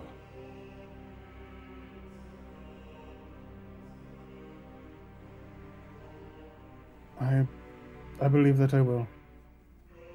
But one final question before we go.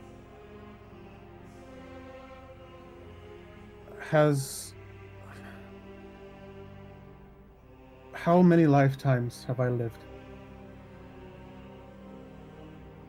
Make a persuasion check.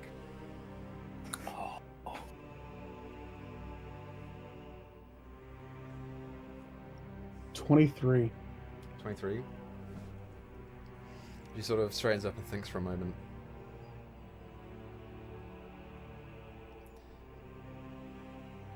You were first born under my wings at the dawn of my ascension.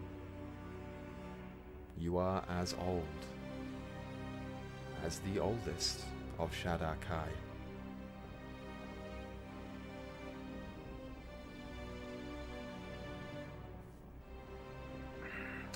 He's just gonna bow his head and just kind of slowly, quietly nod in recognition. That's it. I will be in communion with the two of you from now on. But I am afraid, as tempting as it may be to stay here, your time is up. Gather your friends. Darn. Shoot, man. Oh, man, I wanted to stay here longer. Darn it. This place Okay. is lovely. It truly is. It's breathtaking. If you say so, we'll crushing. just get out of your hair. You know, you can all be honest. We understand it can be dreadful in this place. Try not to offend the Even- literal god in front of me. Forgive me if I'm speaking out of turn, Matron, but I feel like you're trying to play a joke, as odd as that may seem. She just looks, but there is no response. Isabel, as you walk back to the group, you feel her gaze catch yours, and you have to like stop for a second and look up. The voice permeates from behind the mask. You made the right decision today in keeping your monster, not trading it in for another. A gift. She pulls her hand back from behind her back, and she is holding something in one of the large palms. She just lowers it and it floats over towards you. They are two braces that are made of tight leather wrappings that just go around and leave holes, but they are decorated in black and these small metal studs. Cool. I assume they're magic, but I don't know how to detect magic. So Right. I'm going to take them and act contritionally big. Thank you very much. I have a quick question. Do we have anything waiting for us back in Landapar? You see Faith step up. You will have my people, my co-workers there. You will have to talk to Vera. She will understand what you have been through.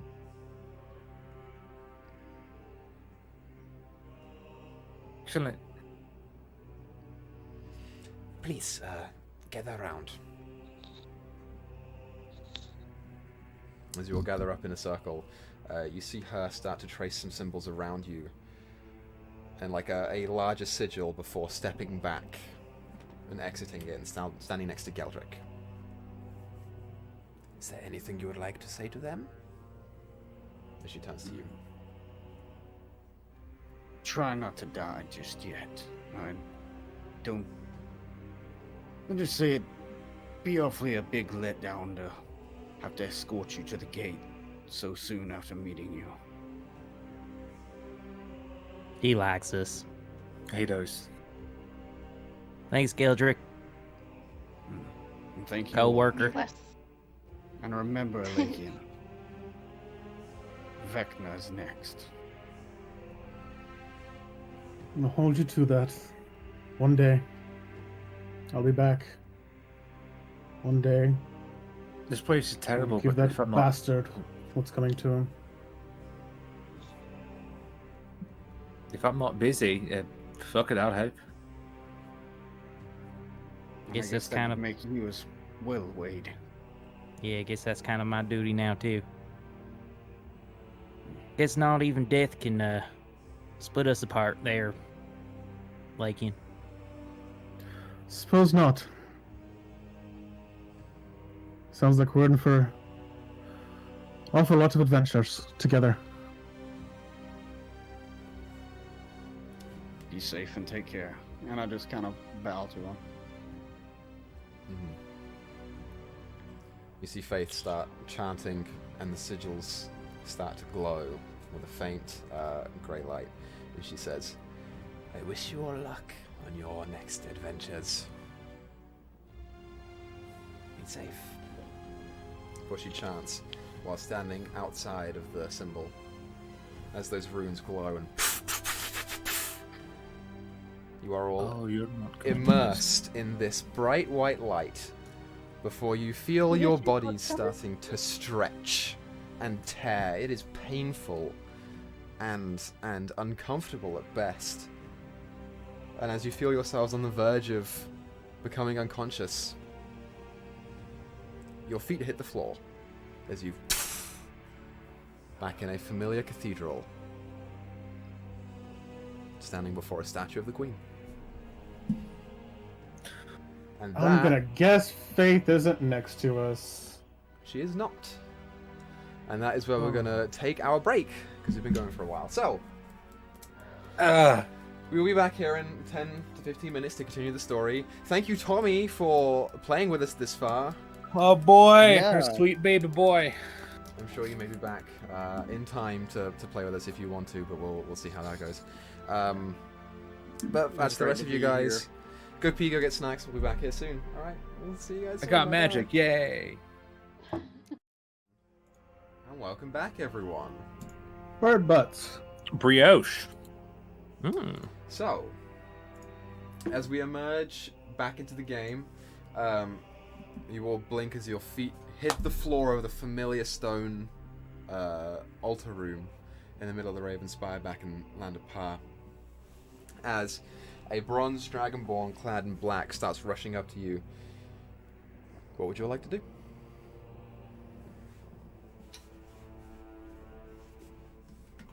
Good stuff, you guys. Good Look stuff. around very quickly and notice that we don't see Faith. Yeah. Yeah, you look around and she's not there anymore. You could remind me what the name of the Dragonborn is, because I forget. Not in my notes yet. The name of the Dragonborn was Wernavera. Okay. Hi, Wernavera. Where is We're Faith? back.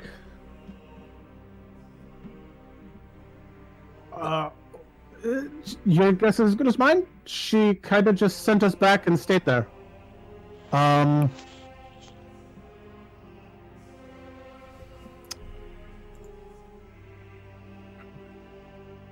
Figure guns. I see.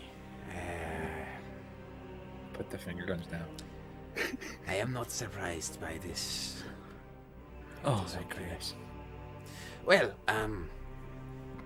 in the meantime, how was your trip? You were gone for some time, How long exactly? just over 2 weeks. Fuck. Oh, shit. What date When? is it? Well, what is it? What day is it? I gotta pull up my fucking calendar. Hold on. Damn Time it, pass Chem. normally? I forgot to pull up the fucking calendar. Did time pass normally in the Shadowfell? Nope. No. We were there for what, 3 or 4 days? I think was all we were there. Yeah. You were there for what you think was just under a week. There we go. Yep. So. Well, could have been worse. True, but fuck. Okay. Yeah, she replies to you free and says, It is Drenga, the 16th. Oh. Shit. Alright. So How did Before you we go too pronounce much- the month? yeah, Sorry, how did you pronounce that month? Drenga is the day. You're still in Oh, Daxel. Daxel's still the month.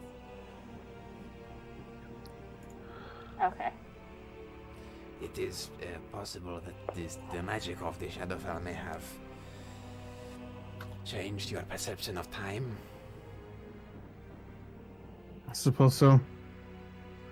Oh boy. Oh boy, oh boy, oh boy. What? I don't have any third level spells. Fuck. We can rest. Or it's second fine. level spells. We can rest. We need rest. We've had a very long journey. Yeah. We need sleep. We need rest. We need food. We need drinks. Okay. Before we go too much farther, does Faith go on these sabbaticals often, just taking a vacation into the Shadowfell? No. Very, very rarely has she been gone. She has stayed here for a number of decades since her last visit to other realms. Recently, she has been receiving visions that her time is coming, and for her to take her place beside our matron. Well, that's just fantastic.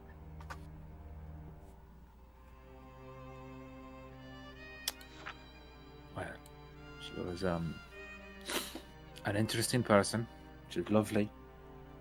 Bit cryptic. If you desire to stay here for the night, you may do so.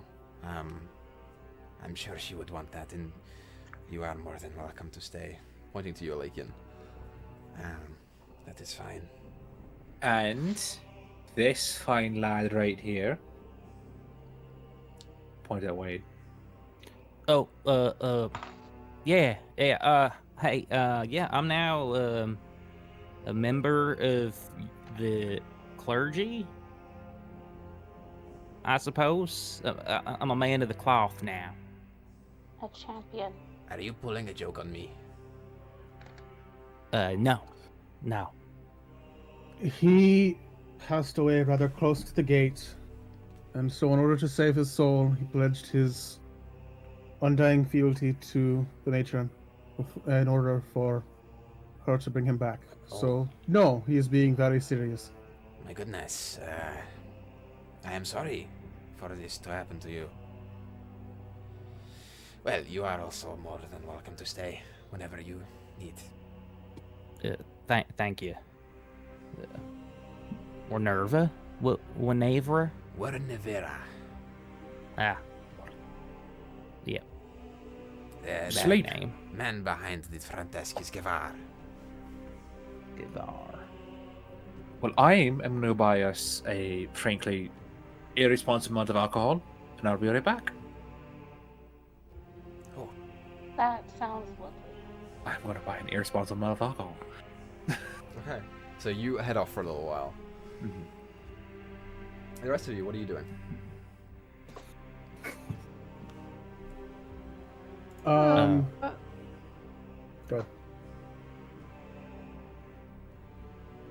Dyto, you want to go first? No. Tyler's just gonna go outside and find a tree and just sit with, the abundance of nature that's on the material plane. Okay. Yeah.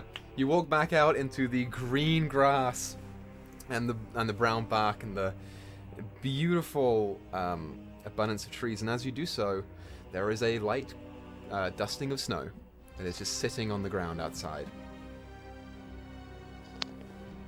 It appears that you have come back into the heart of winter. Would you say the snow is powdery, or it has a little bit of wetness to it? It's powdery at this point. You know, it's a little compact, but the top layer is just you just brush it off easy. I'm gonna scoop up a bunch of it. Okay. And I'm gonna quickly run inside and shove it down the back of Wade's shirt. Okay. Oh, Sure. I had a cold spasm. Oh, I'm still cold from the Shadowfell. What is this? There's snow. It's kind of wet. I think you might. Free runs outside to the snow. Okay. It's there. No, it's That just was the snowball earlier.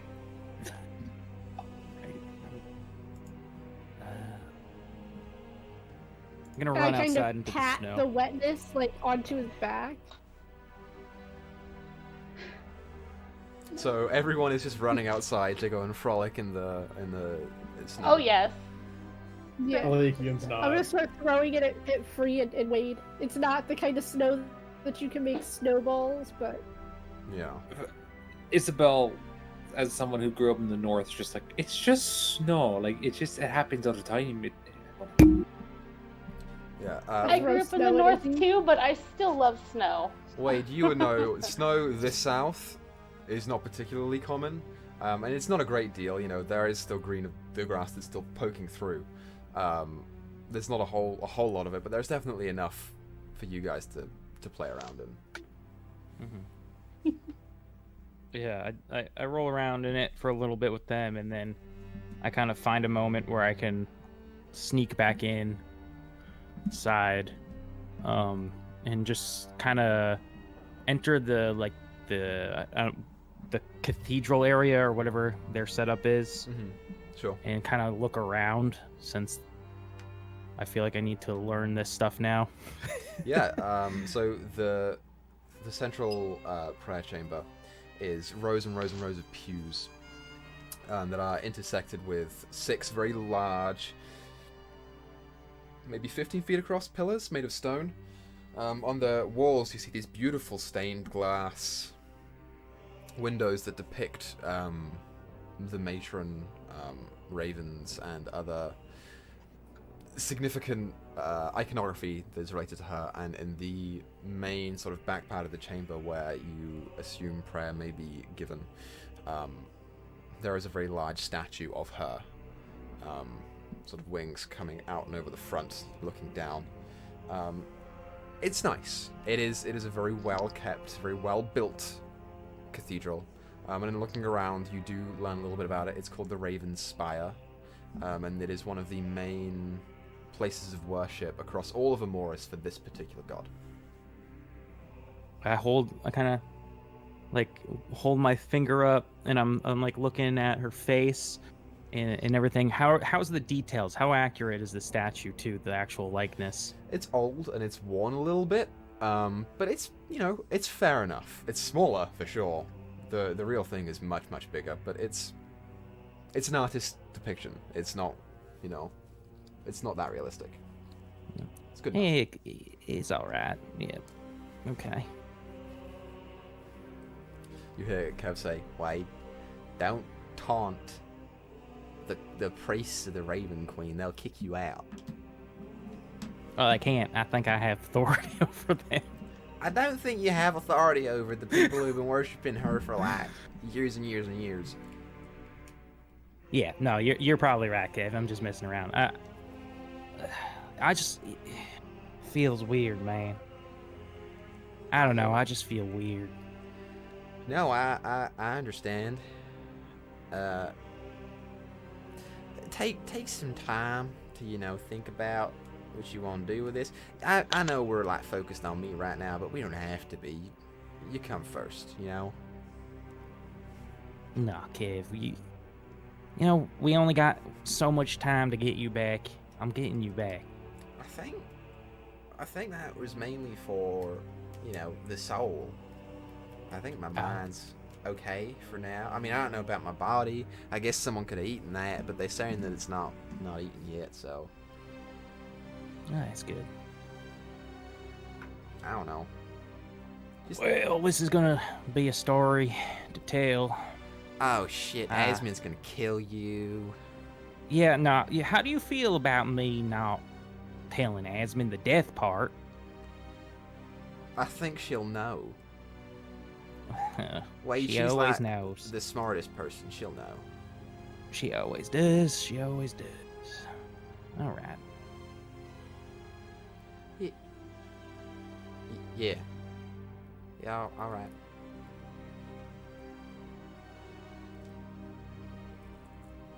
And that's that. So, everyone else. I guess I'll wait. About what time of day is it right now, Equa?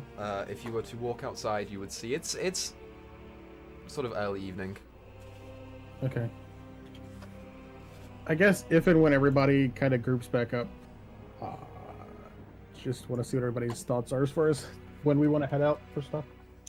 Okay, But sure. Other than that, that's about it. So, about 30 to 40 minutes after you arrive, Free and Thyra walk back in, dripping wet, with little bits of white flecked in their hair and on their clothes. And not long after them comes Izzy carrying in armfuls of alcohol. Just coming straight in. I'll say, Izzy, it'll run you 5 gold to get Excellent. a couple different bottles of alcohol. I come in like, we're drinking like dwarves tonight. Sounds good. I could use it. You have fun Oh. with Izzy? Oh. Yep. This will be fun. Lots of fun. Like, am I allowed to drink, Yes, you're allowed to drink, Wade. but only wine? No, you can I drink bought- whatever the I hell bought- you want. I brought whiskey. I bought a different type of whiskey. I bought gin. And I bought something called absinthe. I hate you. Should try putting some yogurt on the top of that. Of the absinthe or of the gin? Or the one of the 2 whiskeys? All of it. Just make one giant So you're going cocktail. to drink the absinthe first. Oh no.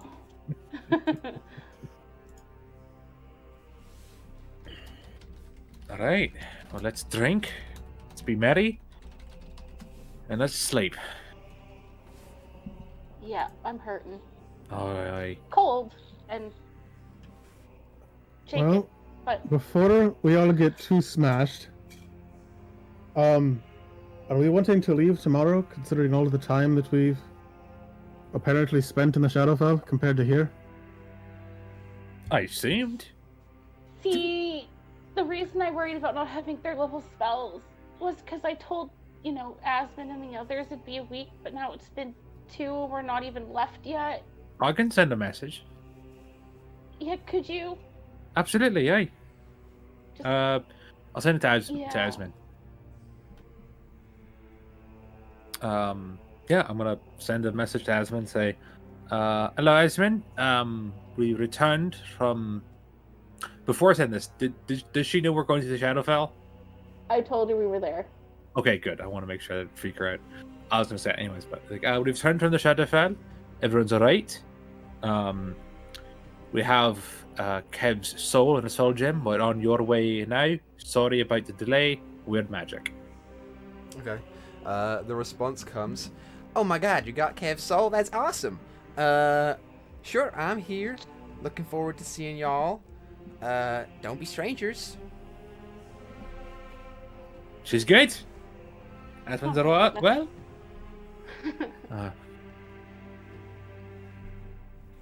Well, So we want to try the gin. It's called.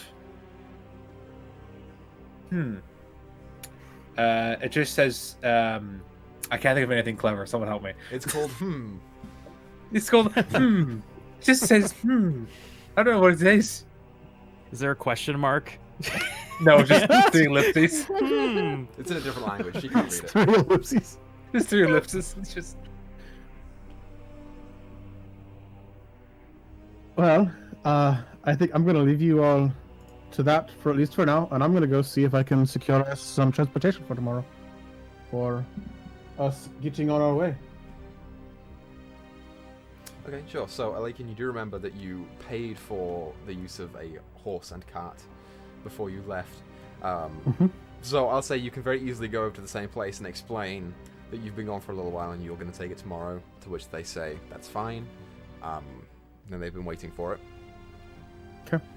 And then you can head back and do whatever. Alrighty. I'm gonna head to the bar, the actual pub thing. I'm pretty sure we visited last time we were here. Okay. And I'm gonna do my drunkman act and try and pickpocket some people. Sure. So, What? the first thing that you notice as you enter the bar is that Fett, who is the older sister, is doing her regular bartender routine, serving people. You do not see Ist, who is the younger one.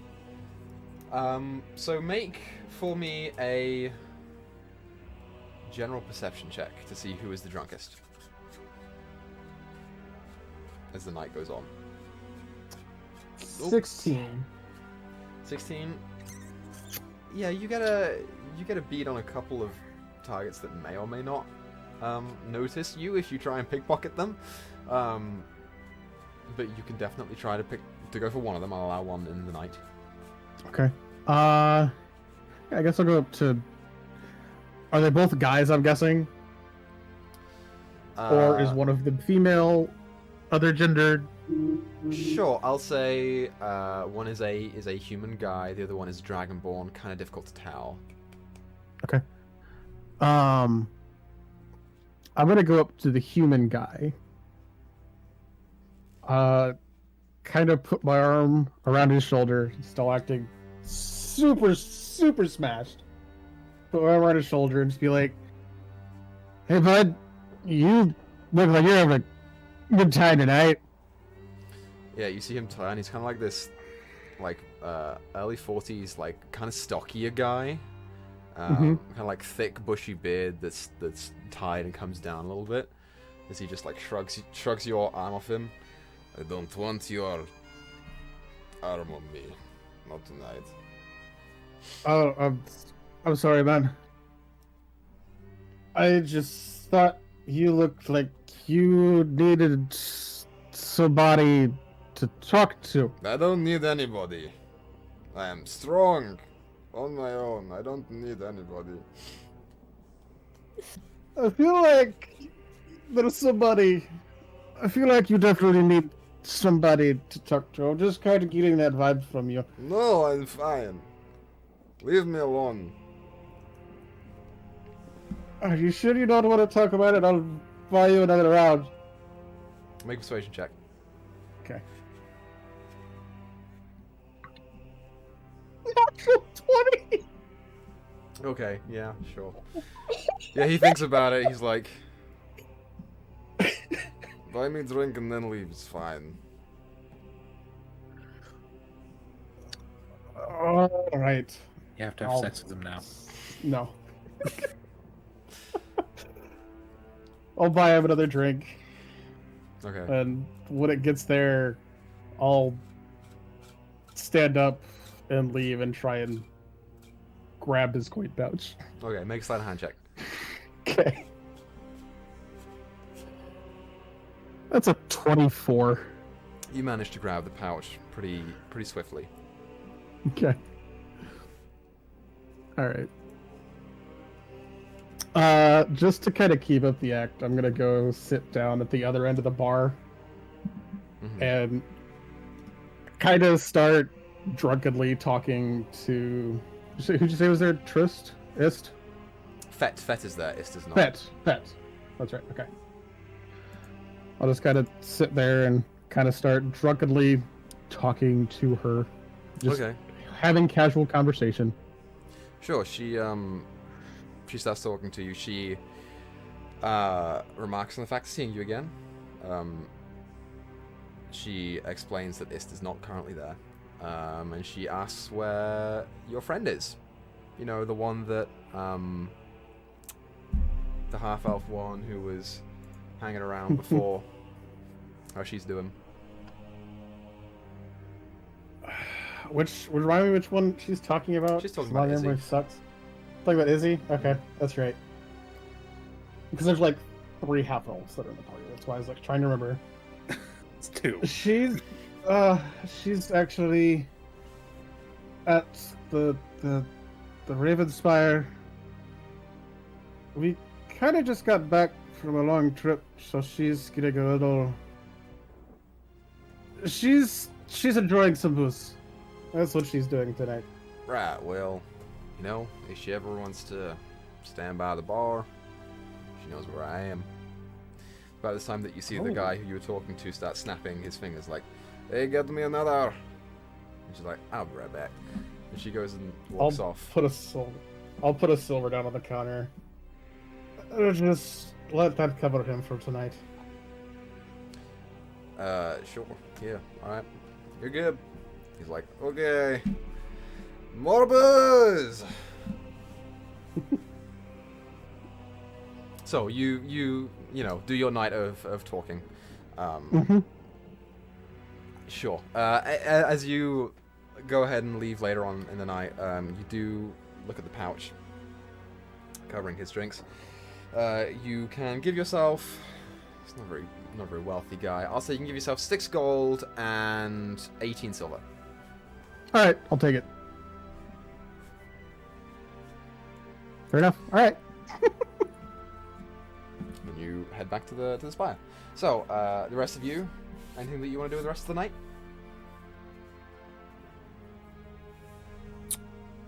Nothing in particular for me.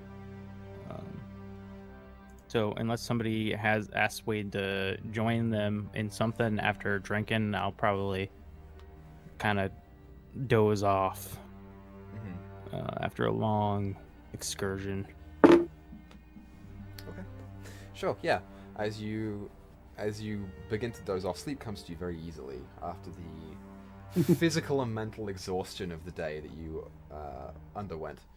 And as you feel your mind begin to slip, there are distinct, perfect visions of that gate and how you were so heavily drawn into it. What that means for you, how close you were to just passing on forever.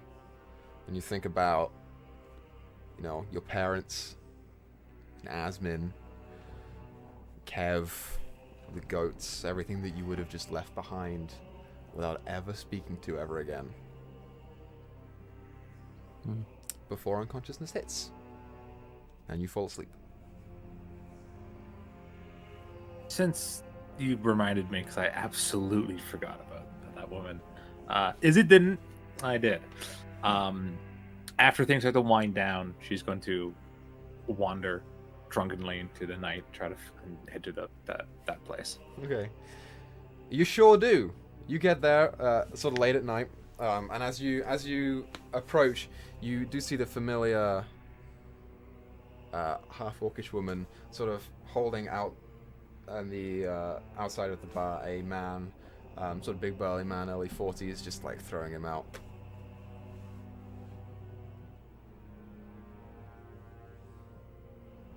What'd you see her? Well, hello, it's you. Oh, hi. Long time no Hello. see. For sure. How's... apparently business has been good. Yeah, for the most part. I mean, a little hectic now, it's just me, but pretty good. Your sister ended up practicing magic then? Yeah, she went off to the Echelon. She's got her internship there, so I'm happy for her. It's just a little bit, harder now. I got that. Well, I've had a bit of a night, as you can tell.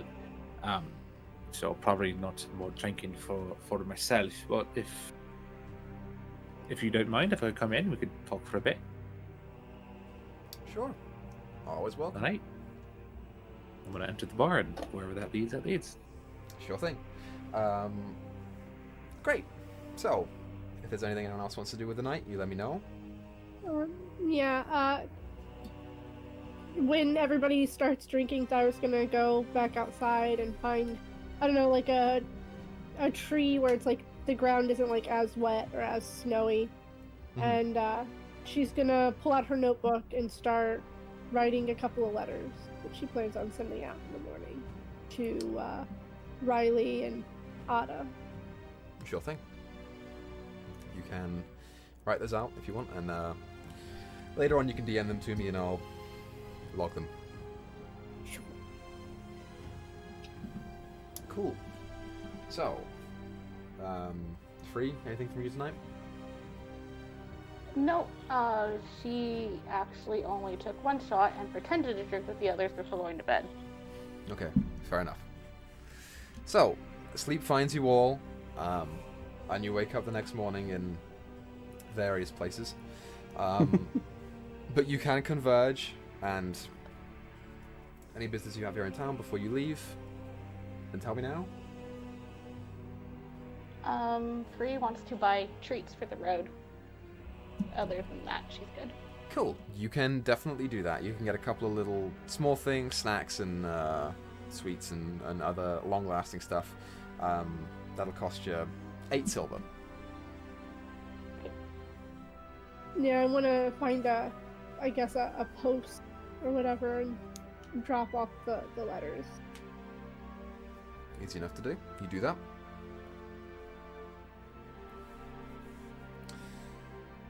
So, everyone gathers up in the morning, and you, I guess, begin to set off to Rakrovi on a familiar road,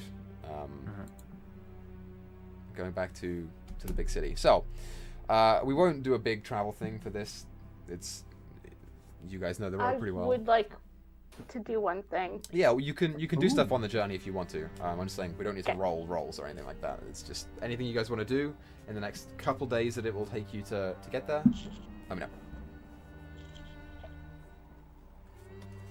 know. Free has one for not the day they leave, but the day after. Okay. If anyone else has anything. Do we have just the one horse? Yeah. You want to pay for one. Did we buy it or did we rent it? I believe you bought it, didn't you? I don't remember. Am I thinking about that? How much gold did I charge you for it? Was it a lot or was it a little? That would be a free question because I think she's the one that went. No, down. I'm sorry. You rented it because you said you were only going to go there and Yeah. back. It was a taxi service. Yeah. You rented Yeah. it. Okay. So I'll be long striding with the journey. Fair enough. Yep. So that'll cut your travel time a little bit. I got nothing. Nope. Nothing planned. Cyrus just gonna read through some of the books a little bit more to see if she can get any more information, even though it's not really information she's interested now that they're out of the Shadowfell, but still good to know. Mm-hmm. Wait, anything?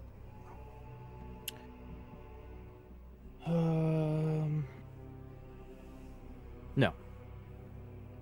Cool. So free. What do you want to do? So on the second day, after dinner and before watches start and all that, Free's gonna take out the treats that she bought and offer them to the group. And just a thank you, and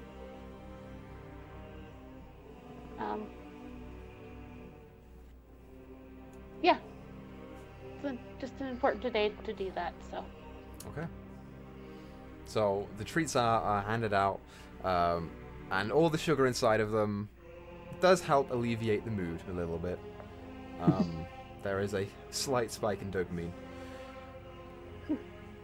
I'm gonna use after she's pulled it out and said that it's a special day to do that.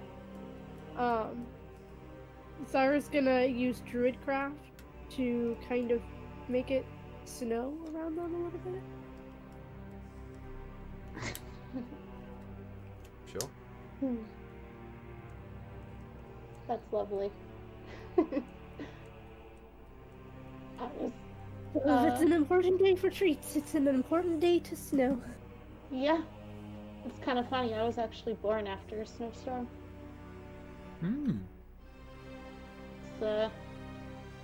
It's why my dad named me what he did.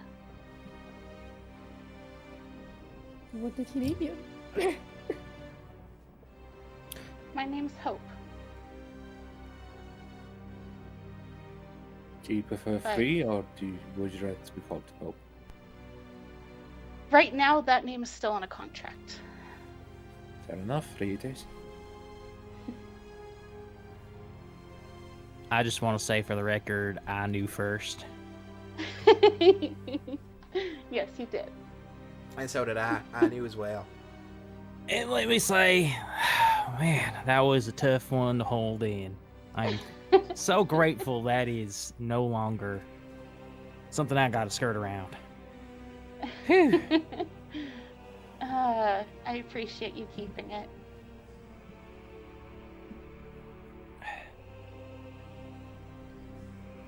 Well, I, for one, am You know- happy that you shared it with us.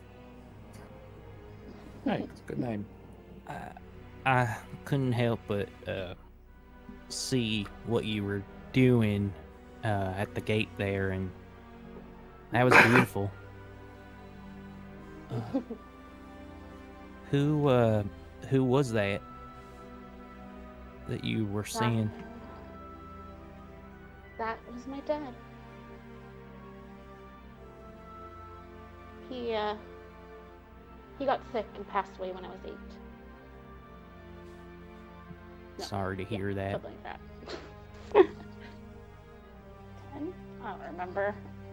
And then, yeah, after that, it just turns into a blur of time, and then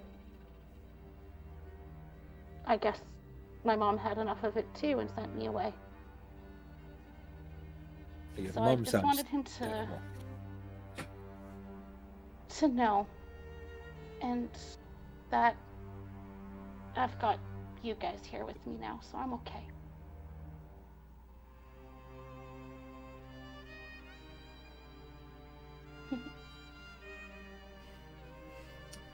So, I'm sure. Yeah. Sorry. Go ahead. no, it's fine. I'm not interrupting. No. It's fine.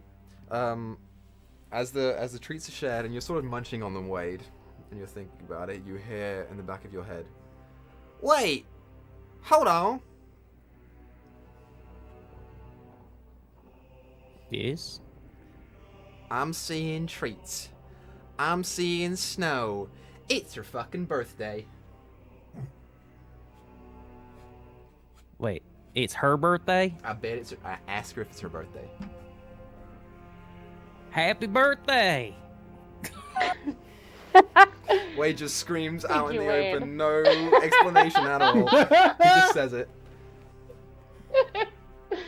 Yes, thank you, Wade. You're Hold on. welcome. Fucking Frosty the Snowman. Happy birthday! Is it your birthday, Free? Hey, it is snowing.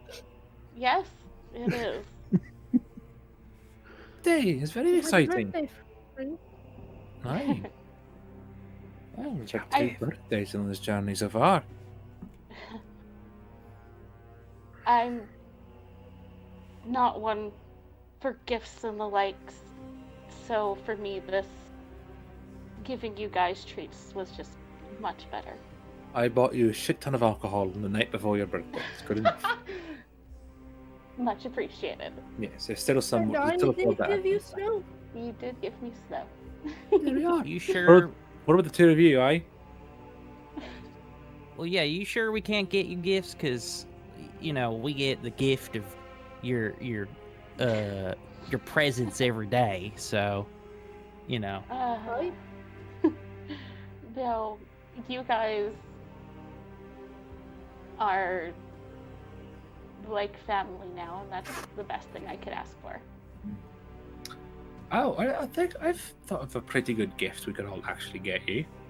Not today, obviously. It's a little out of there, but we get you your name back Yeah. eventually. No worries. Honestly, you guys just being here right now and not being there for the first time in 18 years this is the best thing that's happened in such a long time. 19 years, holy crap. Let's Ugh. enjoy these snacks, these treats. It's then let's go rescue a country bumpkin from the brain of another country Ira bumpkin. goes in to give her a hug and then thinks better of it and just pats her on the shoulder. It's fine, I'll take a birthday hug. I'm better at it as long as I see it coming.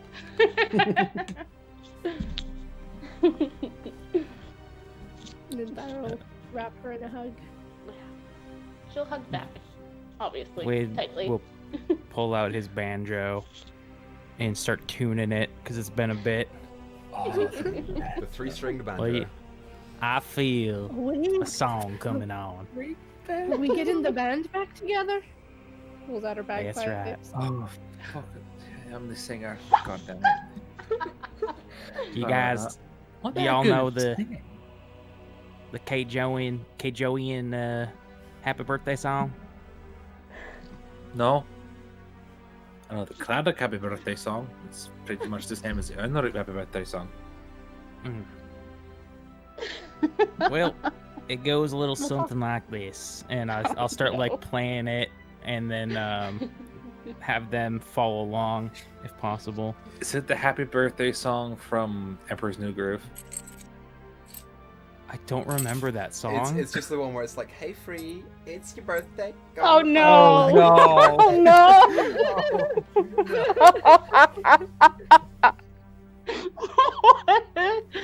I did not mean to turn this into like a free moment. Like Hey, it's a it free just happened moment. to be that date. Alright. Well, let's... Before I start playing on the banjo and I'm still hugging Free, I want to kind of whisper in her ear. You know? Someone died the day before your birthday. And you died on mine. Holy shit! That's why I wasn't particularly about to say what it was, but I Birthday's guess next. Wade caught on a little too quickly to hide it. I think it's Izzy's next. Yeah, who's gonna die on I that think one? the best gift was being able to Oh. get to them back. Yeah, You and Wade. I'm glad we're all still here. Hey, you know what's funny? What's that? I don't know when my birthday is. Oh, that's right. That's kind of depressing in a way. Yeah, I Well, guess. what day did you celebrate it? I like to think that I live my life every day as if it was my birthday. Is it the day that your parents found you that you celebrate your birthday on? Yeah. Well, we'll just add that to the list. Aye. Find out Wade's birthday. Well, we could ask. Alright, we have to go to Feywild. We have to ask your parents about it. Yeah, if they're still, Still kicking. there. Okay. Well, I'm sure the fucking Eladrin have records. If they don't, like, Yeah. Speaking of birthdays, I think mine's in like 3 months. Christ. That person in this reality. The crocs in the creek say, "Happy birthday, happy birthday." Oh God. It's pretty good. It's pretty good. That was clever. Oh, yeah, now I can't keep up. I only rolled an 8 on my performance. That's a 9. The frogs in the bog say, "Happy birthday." Just goes on like that, listing swamp creatures. Oh god. That's awesome. How are there 15 refrains in this? Oh. I don't know. It was pretty adorable. Croc, quick scare, birthday. Equa, there is a couple things that I want to do, just kind of as we're going along with Sure. stuff. 2 things. One, I bought alchemist supplies a while back. What all did that come with? Just the tools, or did it come with like actual stuff to make stuff? That would just come with the tools, I believe. Okay, that's fine. And probably some basic That recipes. answers for, that. like, easy stuff. Okay. Okay. In that case, pretty much, probably the first day of the journey, what I want to do is actually activate the puzzle cube again. Not put anything in it, but just activate it again. Okay, sure. As you Can I do activate it starts rotating around, and these small little jutting out pieces and jutting in pieces seem to rotate and shift until it forms back into the familiar cube. Okay. And then pretty much basically just on the way to Recrovy, I want to like each day kind of just absent-mindedly fiddle with it while we're kind of going down the road. Kind of more or less, he's more or less using it to kind of give his hand something to do while his mind wanders and thinks about what the Raven Queen said from being in the Shadowfell stuff. Sure. I'll just use your passive investigation for this. It doesn't open or anything like that. There is no unlocking of it. But it is nice to fiddle with, little sliding pieces and rotating pieces and all sorts. Just kind of uses it to get lost every now and then, just to, Sure. like I said, more or less kind of using it just to give his hands something to do while his mind focuses on other things. It's a fidget cube. I get it. Yeah, pretty much. Great. So, eventually your travel comes to a close as you see the familiar walls of Rakrovi starting to appear on your horizon. And as you enter the city, you are greeted with the familiar hustle and bustle of a very active, very artistic peoples. Sort of as you head inwards, the cart doesn't get very far because most of the travel here is done on waterways. But you enter in and you immediately somewhat feel at home amongst the masses of people that are here. So, since you got here, do you guys want to go straight to the echelon or do stuff other like beforehand? I'm going to message Cassandine and let Asmund know we're in town. Okay, so you send the message out and she says, "Oh, great, I'm at work right now. If you want to stop by, you can. Otherwise, Shawnee's at home, so she'll let you in. But, bring me the gem. I want to see it." I will pass on. Alright, Shawnee's safe. It's good. She's back at Asmund's place. We'll head to the echelon and, figure out what we're going to do. Is the magic shop with the ring on the way to the echelon? You guys coming in from what it was called. the west side, that one's called Tannel's Trinkets. It's not exactly on the way, but it is within the inner ring, so it's not too far off. I want to go there at some point. Okay, sure. So you can go before or after or whenever. But there's a general consensus. What you doing, group? Well, I think we should probably go to the echelon, because didn't she say we had somebody there that also had possible leads on another soul gem? So we could get Kev's mind? Aye, Maddie, aye. Plus, we Sounds might like a be able to plan. find some stuff on the Scorch King as well. True. Also, We yeah, wouldn't yes. mind access to the libraries. Aye. When we get there, you all go to Asmund and talk. I'm gonna go talk to Maddie and see if she's got another soul gem for me. Alright. Sounds good. Aye.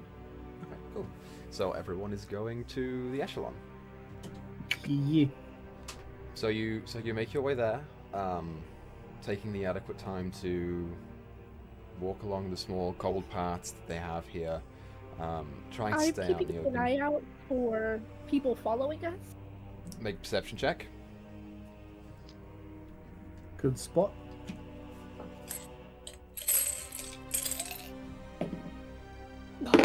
That's a 14. 14. Yeah, it's difficult for you to tell. You haven't really been in a city for a while, and the just sheer overwhelming amount of people makes it kind of hard for you to pinpoint individuals that may or may not have noticed your presence. But you certainly try. And as you sort of walk around town, dodging and weaving through some smaller buildings and over waterways, you start to see that tall, tower-like building come into view. Thera and Lakian, you would notice, as you look upwards at that tower, there is an odd patch of it that doesn't quite match the rest of the building. Very near the top of the tower. That must be where they blew up the place to get to that orb. I suppose so. Oh, speaking of which, Izzy, do Aye. you remember Keeper Pacho from whenever we were here last time? Vaguely, eh? Could you send them a message and let them know that I am in town, in case they needed to be kept aware of my whereabouts, just in case of other issues. Sure. I'll send a message to Keeper Pasha and be like, "Oi, this is a friend of Alakian's. He's in Recrovi, letting you know." Okay. Sure thing. So you send the message out, and the response comes back from them. They say, "Oh, great. Yeah. Thanks for letting me know. I needed that." That's it. Apparently, he needed that. I figured they might, so... Yeah. But as you guys walk, you see fast approaching that very tall bronze statue of the tiefling woman that stands outside of the front of the pristine, strong structure of the echelon. And as you look at it, there is still a guard presence here. Those blue spear-holding men are still there. But as you come up to the entranceway, and they sort of block you off, you hear a voice come out from inside the echelon. "Hey, no, it's all good. They're with me. I've been waiting for them. I told you." And their spears recede. You see, coming out of the front door, familiar form of Asmin Yavadi, hair pulled back into this large bun, wearing kind of a little bit nicer clothes than the ones that you last saw her in when she was in Keijo. A little bit more clean and pressed, with a big smile on her face. Says, "Hey, welcome." Asmin, how are you? Oh, pretty good. I just found out that my brother's got his soul in a gem, so I'm A-okay. Right. Well, Mission accomplished. you all deal with that. I'm gonna go see Maddie about the other gem. Okay, ask the person at the front desk first, because she's a bit busy recently. Sure. I go up to the front desk person. Wait, Izzy, do you mind if I come with you? Maybe she knows a little something about the other people we're looking for. Sure, if you want to, hey? Not gonna stop you. Yeah, I approach the front desk. Okay. You see a young half-elven man sitting behind it. He says, "Oh, you're back. Good. Welcome. Who are you here to see?" Maddie, she runs, I think, studies demons. I think is what her area of study. Oh, you are calling her Maddie now. Yeah, good luck. I will send her a message. She's a little busy, so it may take a little while for her to see you, but I'm sure she will be happy to hear. Let her know that Isabel is here to discuss findings. Yeah.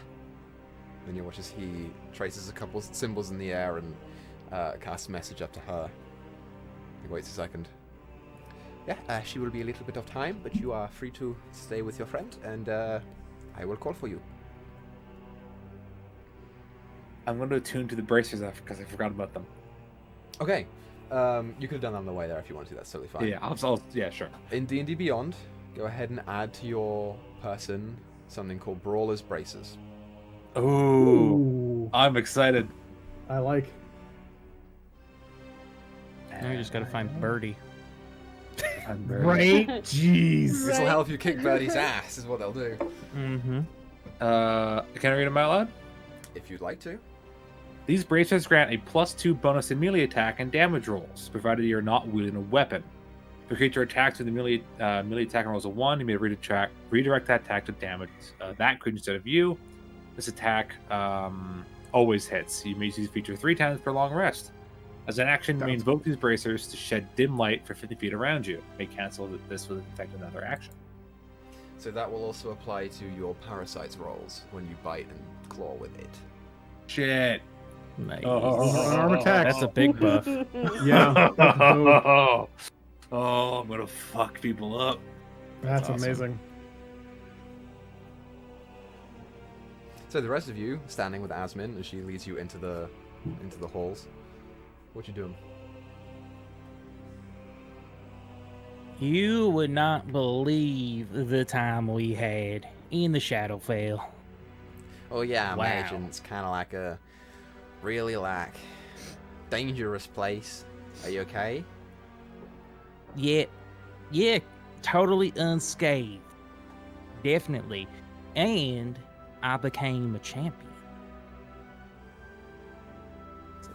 Puff my chest out a little bit. Here comes the insight check. Wade, Yes, Asmin. what are you talking about? Well, while I was there, the Raven Queen saw how capable I was and how amazing in every single way I am, and offered me a prime position as a champion of hers. She turns to you, Alakian. What did he do? Wait, would you like to tell her, or would you prefer me to? Because it's clear she's not buying All your right, story. fine. I may have temporarily deceased, but I'm not. So that's good. You Right. see her kind of like in the middle of this thoroughfare that is in the entranceway to the echelon. You see her sort of stop and fold her arms and look at you. Come here. Lean in. She punches you square in the arm. And then Oh, I she thought she was gonna smack you grabs in the face. she grabs your ear and starts marching you off. And all the time she's like, "What the hell did you think you were doing trying to get yourself killed out there? I know my brother's, in a bad place, but you ain't got to get yourself killed." And you guys just hear it as she walks into her office, dragging Wade by the ear the whole time. Wait. The upset mom. It wasn't his fault. Mm. You can follow her in there. She's not, Yeah, Yeah. really close. obviously. She'll follow. It's a little more complicated than that. Oh yeah? Yeah. The hag was there again. Her soul clung on to Wade and used fireball to blow us all up twice. At the mention of the hag, she releases your ear, Wade. It's sore. It hurts. Ow. She kind of Thank you, Free, takes a moment. for We let him fall. I'm sorry. Come here. And she starts hugging your midsection above your stomach. Mm-hmm. I'm glad It you're is- safe. You do know what that means, though, right? What do you mean? I can cast Fireball. Oh, yeah, I thought you could already do that. Nah, No? that's new. Well, Apparently not that impressive. no, it's impressive, Wade. I'm real proud of you. I did it first, though, so you're kind of just following my footsteps, right?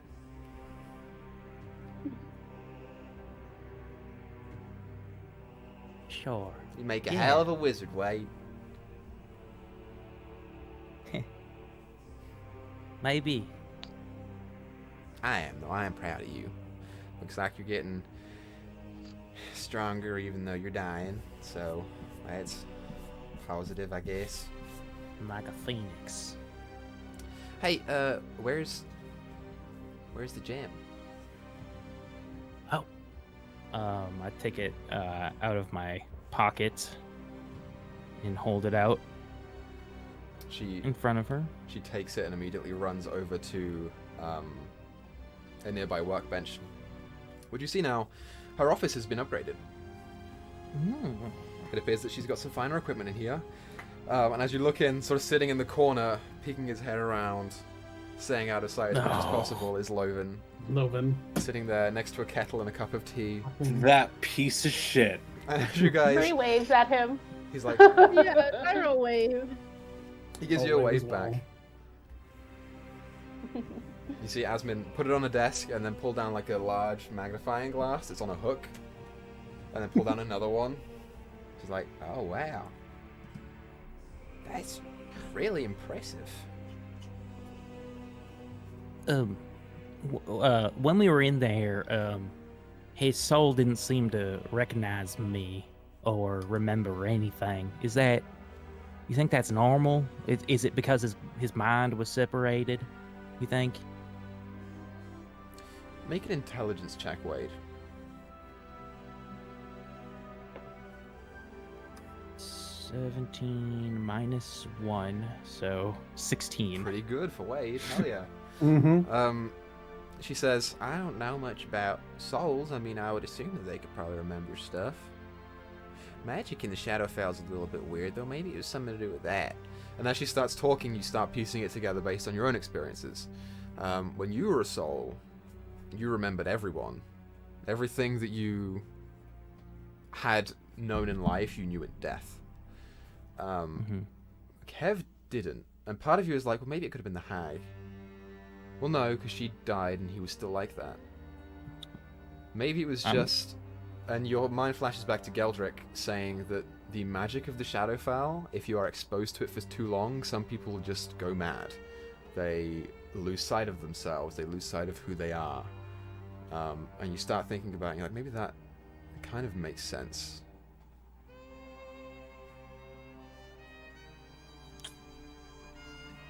Yeah. She's helping you reach those conclusions, but you're like thinking about it beyond that and what it could mean. Yeah. It's funny you mentioned that, Asmid.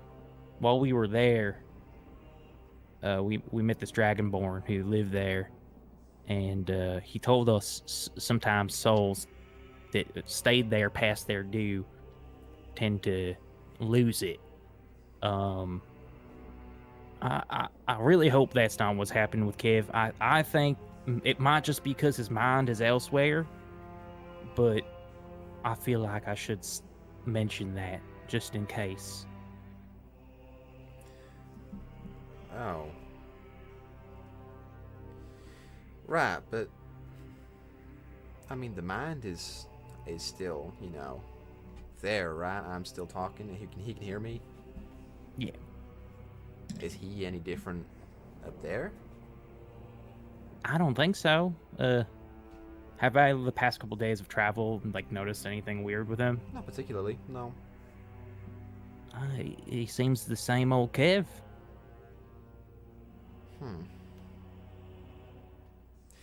Maybe that's, you know, the deciding factor. I can look it up. But I don't know what I'll find, because I ain't never heard of this particular thing before. I'll do some research. I think maybe it'll be okay. Maybe the soul just took a little bit of damage, or that's not good either. Right. You did good though, Wade. Got him when you could. Yeah. Maybe, I mean, I'm sure you're gonna do this, but let your parents know. Oh, they Okay. already know that you got his soul. Good. Yeah, I told him like Your a parents. couple days ago when Izzy told me. Hi, Izzy. I'm not there. Oh, aren't you? Am I there? Shit. No, I was waiting for Maddie, yeah. Okay, Yeah. never mind then. Speaking of research, husband, while we're here, do you think it'd be possible to get an escort and do some more research while we're here? Yeah, sure. I can help you do that. Why? What are you looking for? Specifically, thing? I say specifically, mostly information on the Scorched King, and also possibly maybe the Plane of Fire. And Aphrates. Aphrates as well, yes. Sure. Yeah, that would probably check out. They seem linked. Yeah, I can get you a book on the planes if you want. We'll see what we can find. That's fine. Alright, cool. Would you look for the information on devils as well? Yeah, that's fine. Why devils? Are devils involved now?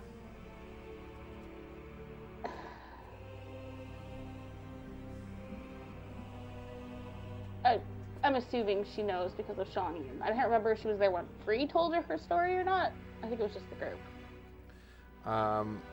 You did not tell her about the Irenaeus yet. Okay. Well, the K3 seems to either be infiltrated or run by, or at least working with them. You see her still start to think about it. Oh my god, yeah, that would make total sense. I mean, I had my theories, but I didn't think devils weren't on the top of the list. I thought it was maybe another hag. Yeah, absolutely, Free. We can look at that. Thank you. So, while all this is happening, Isabel, you wait a little bit of time, maybe 30 or so minutes, before eventually the guy behind the counter says, "Okay, yeah, she is ready for you. Are you aware of where her office is?"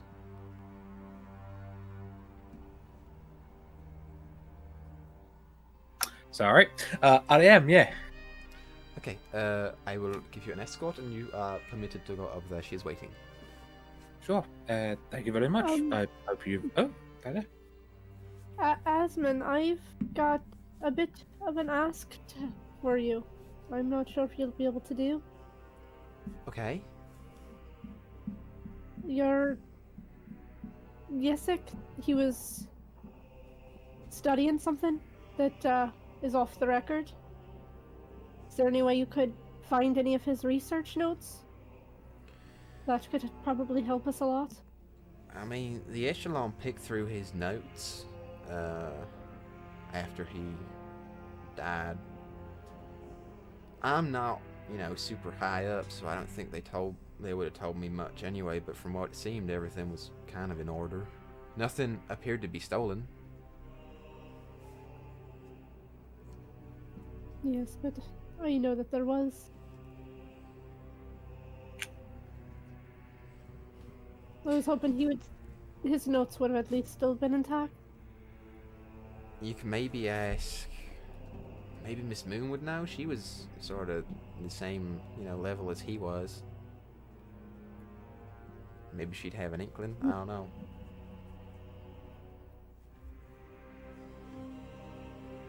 Well, then I guess I'm going with you, Izzy.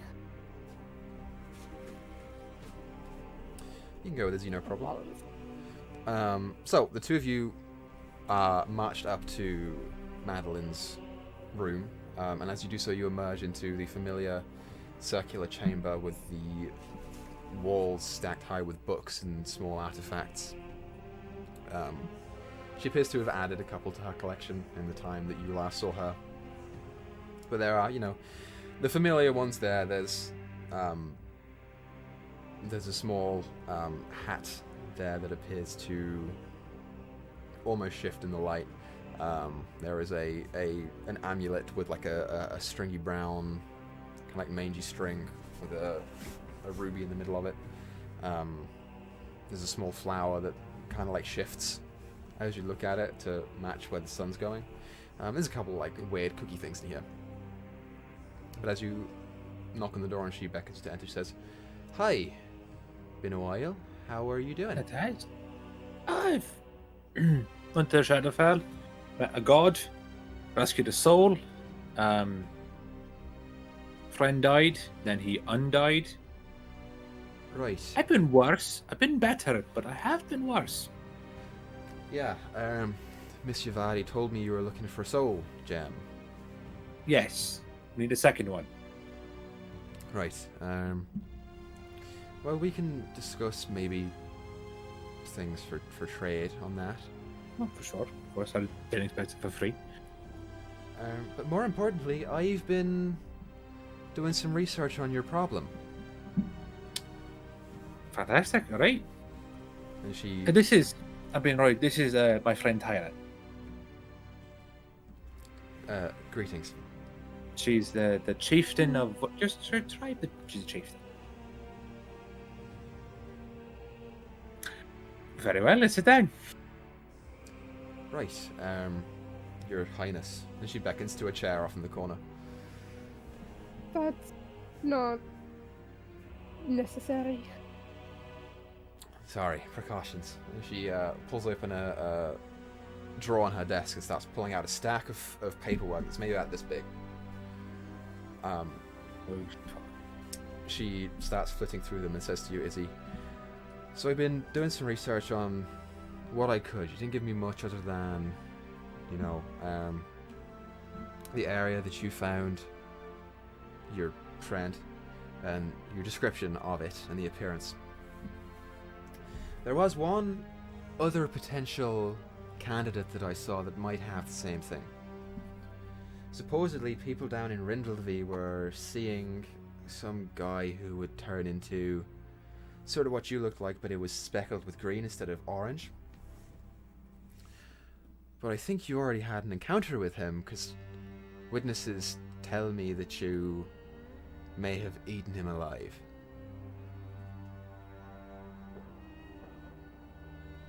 I wasn't aware people could see that. No, yeah, you do things in the middle of a street. People will see. But I'm going to choose not to press on that, because I think the research is more important. She flickers over some more papers. He gets hungry, and he was very insistent on consuming his brother. Right. Different rules. I get it. Different rules. The interesting thing is not who he was, but where he came from. The guy, Right.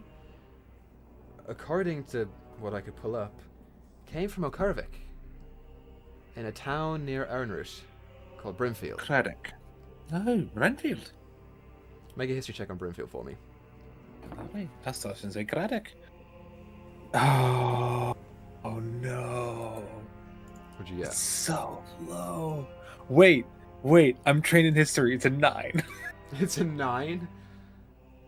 I thought it was Great. going to be a 6, but it's a 9. Good training in history there.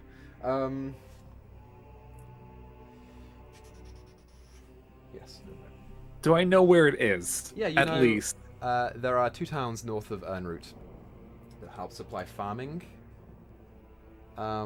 supplies there. That are just, you know, rural crop growing towns. One is called Oskin and one is called Brimfield.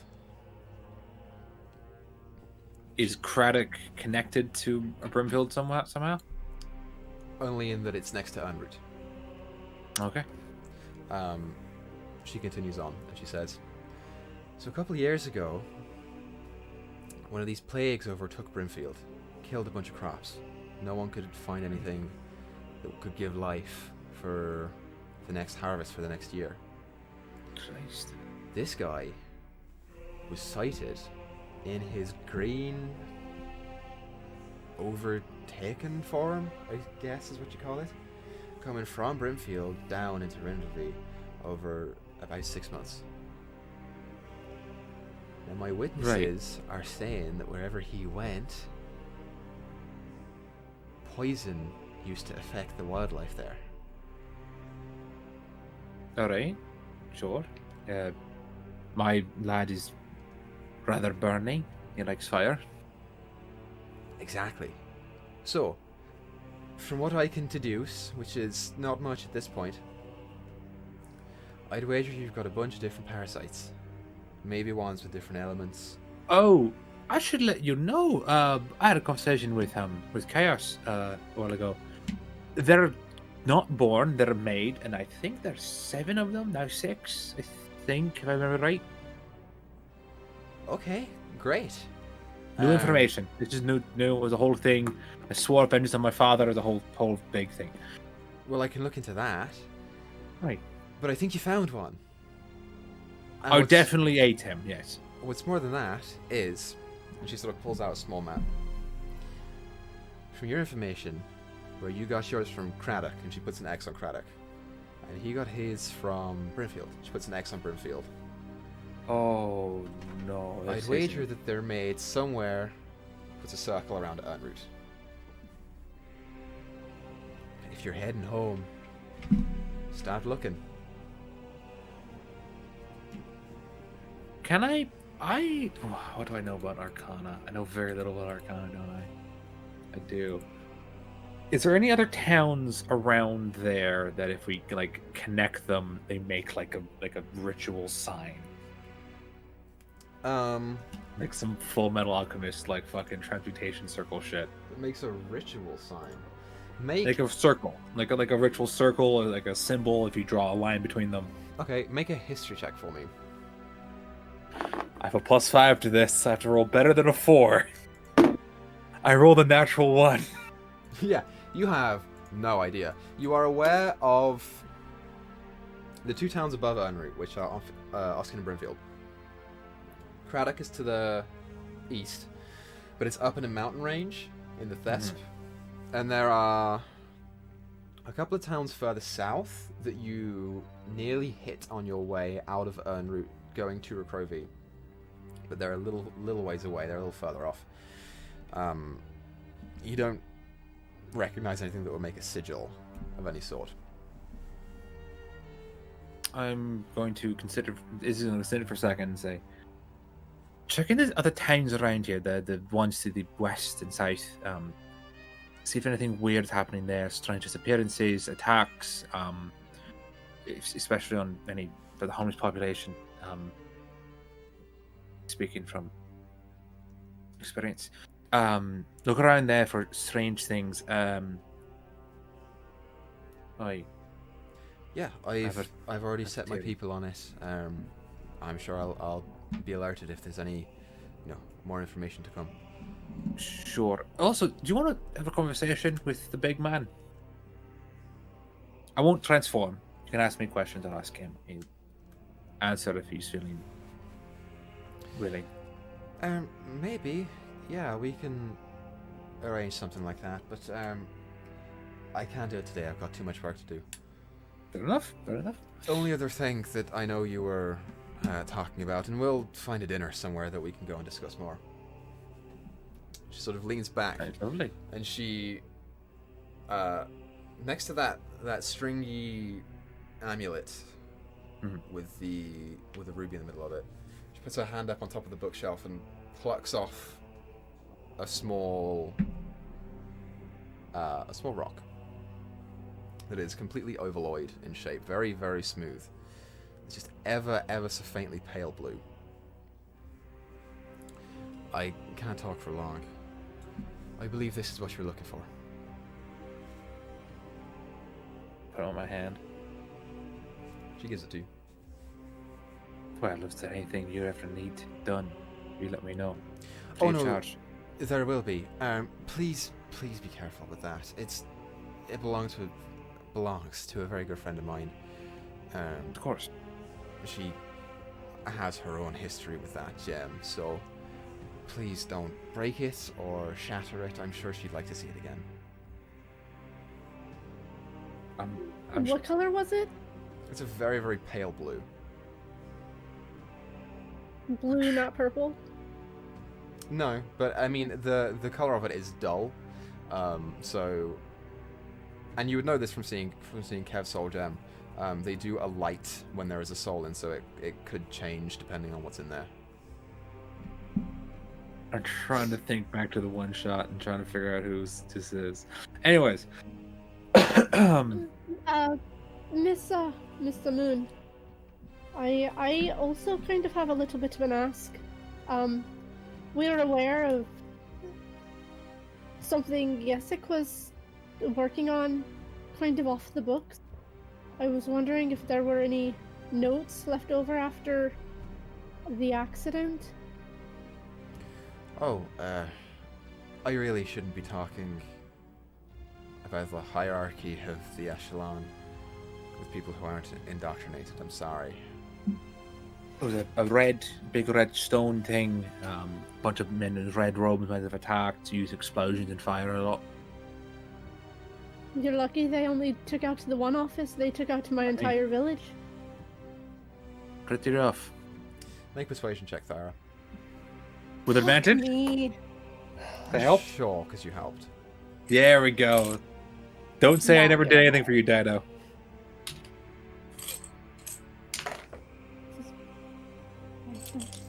I don't know what die side was.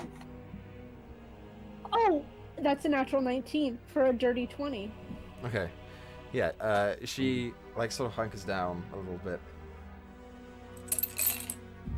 Sorry to hear that they attacked your people.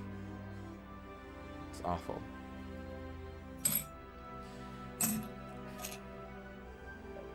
I take it you're, going after the people who did that? That is the plan if we can get enough information about... There's more than one of the things that he had, obviously, because we had one, you had another. Well, you do have a lot on your plate, eh? Look, no one knew what Yaseek was working on. Never told anyone, never showed anyone. All that we know is that he found this artifact, started studying it, became a hermit, never left his office. Anytime someone would try and talk to him, he'd get aggressively angry, shout in their faces, tell them to go away. I can't tell you what he was doing in there. Just as something was up. Well, I guess we need to keep an eye out for people who has access to rare artifacts that just all of a sudden get angry, because that is what ours also did to people. Aye. Well, if you find it, tell me. Okay? For sure. Of course. Right. Thank you. I will be And I will calling you use- soon about that. I will, and as we leave, I will use Druidcraft to create a bouquet of my flowers, and I will give it to her. Okay. It's very nice. She takes it and puts it down. It's not cheap. And I want it back. Yeah, of course. Of course, I'll protect it with my life. Don't you worry. And I look forward to that meal. And I'm gonna give her a wink, and I'm gonna close the door and leave. Great. So, as you close the door and leave, I think that is a good stopping point for this episode. So, thank you everyone for coming out. Thank you for watching. Thank you to the players for playing. Witnesses as you ate him alive. Yes, you don't get away with shit, you guys. I didn't. I remember us being like on the middle of a road, like a country road. I just remember it differently. I was like, we're in the middle of nowhere. It's fine. There were houses around. I'll I pull up did the not map if remember you want to that. see the map. But yeah, there were. It was at nighttime. People still heard the commotion. Sure. But yeah, so thank you everyone for watching. Thank you for coming out. We appreciate it. We will be back here next Monday. But until then, be sure to tune in to Moot this Wednesday. Moot. And then Doip this Sunday. To see their various adventures and shenanigans. But if we don't see you before, let's keep making stories together, and we'll catch you guys next Monday. Toodaloo. Toodaloo.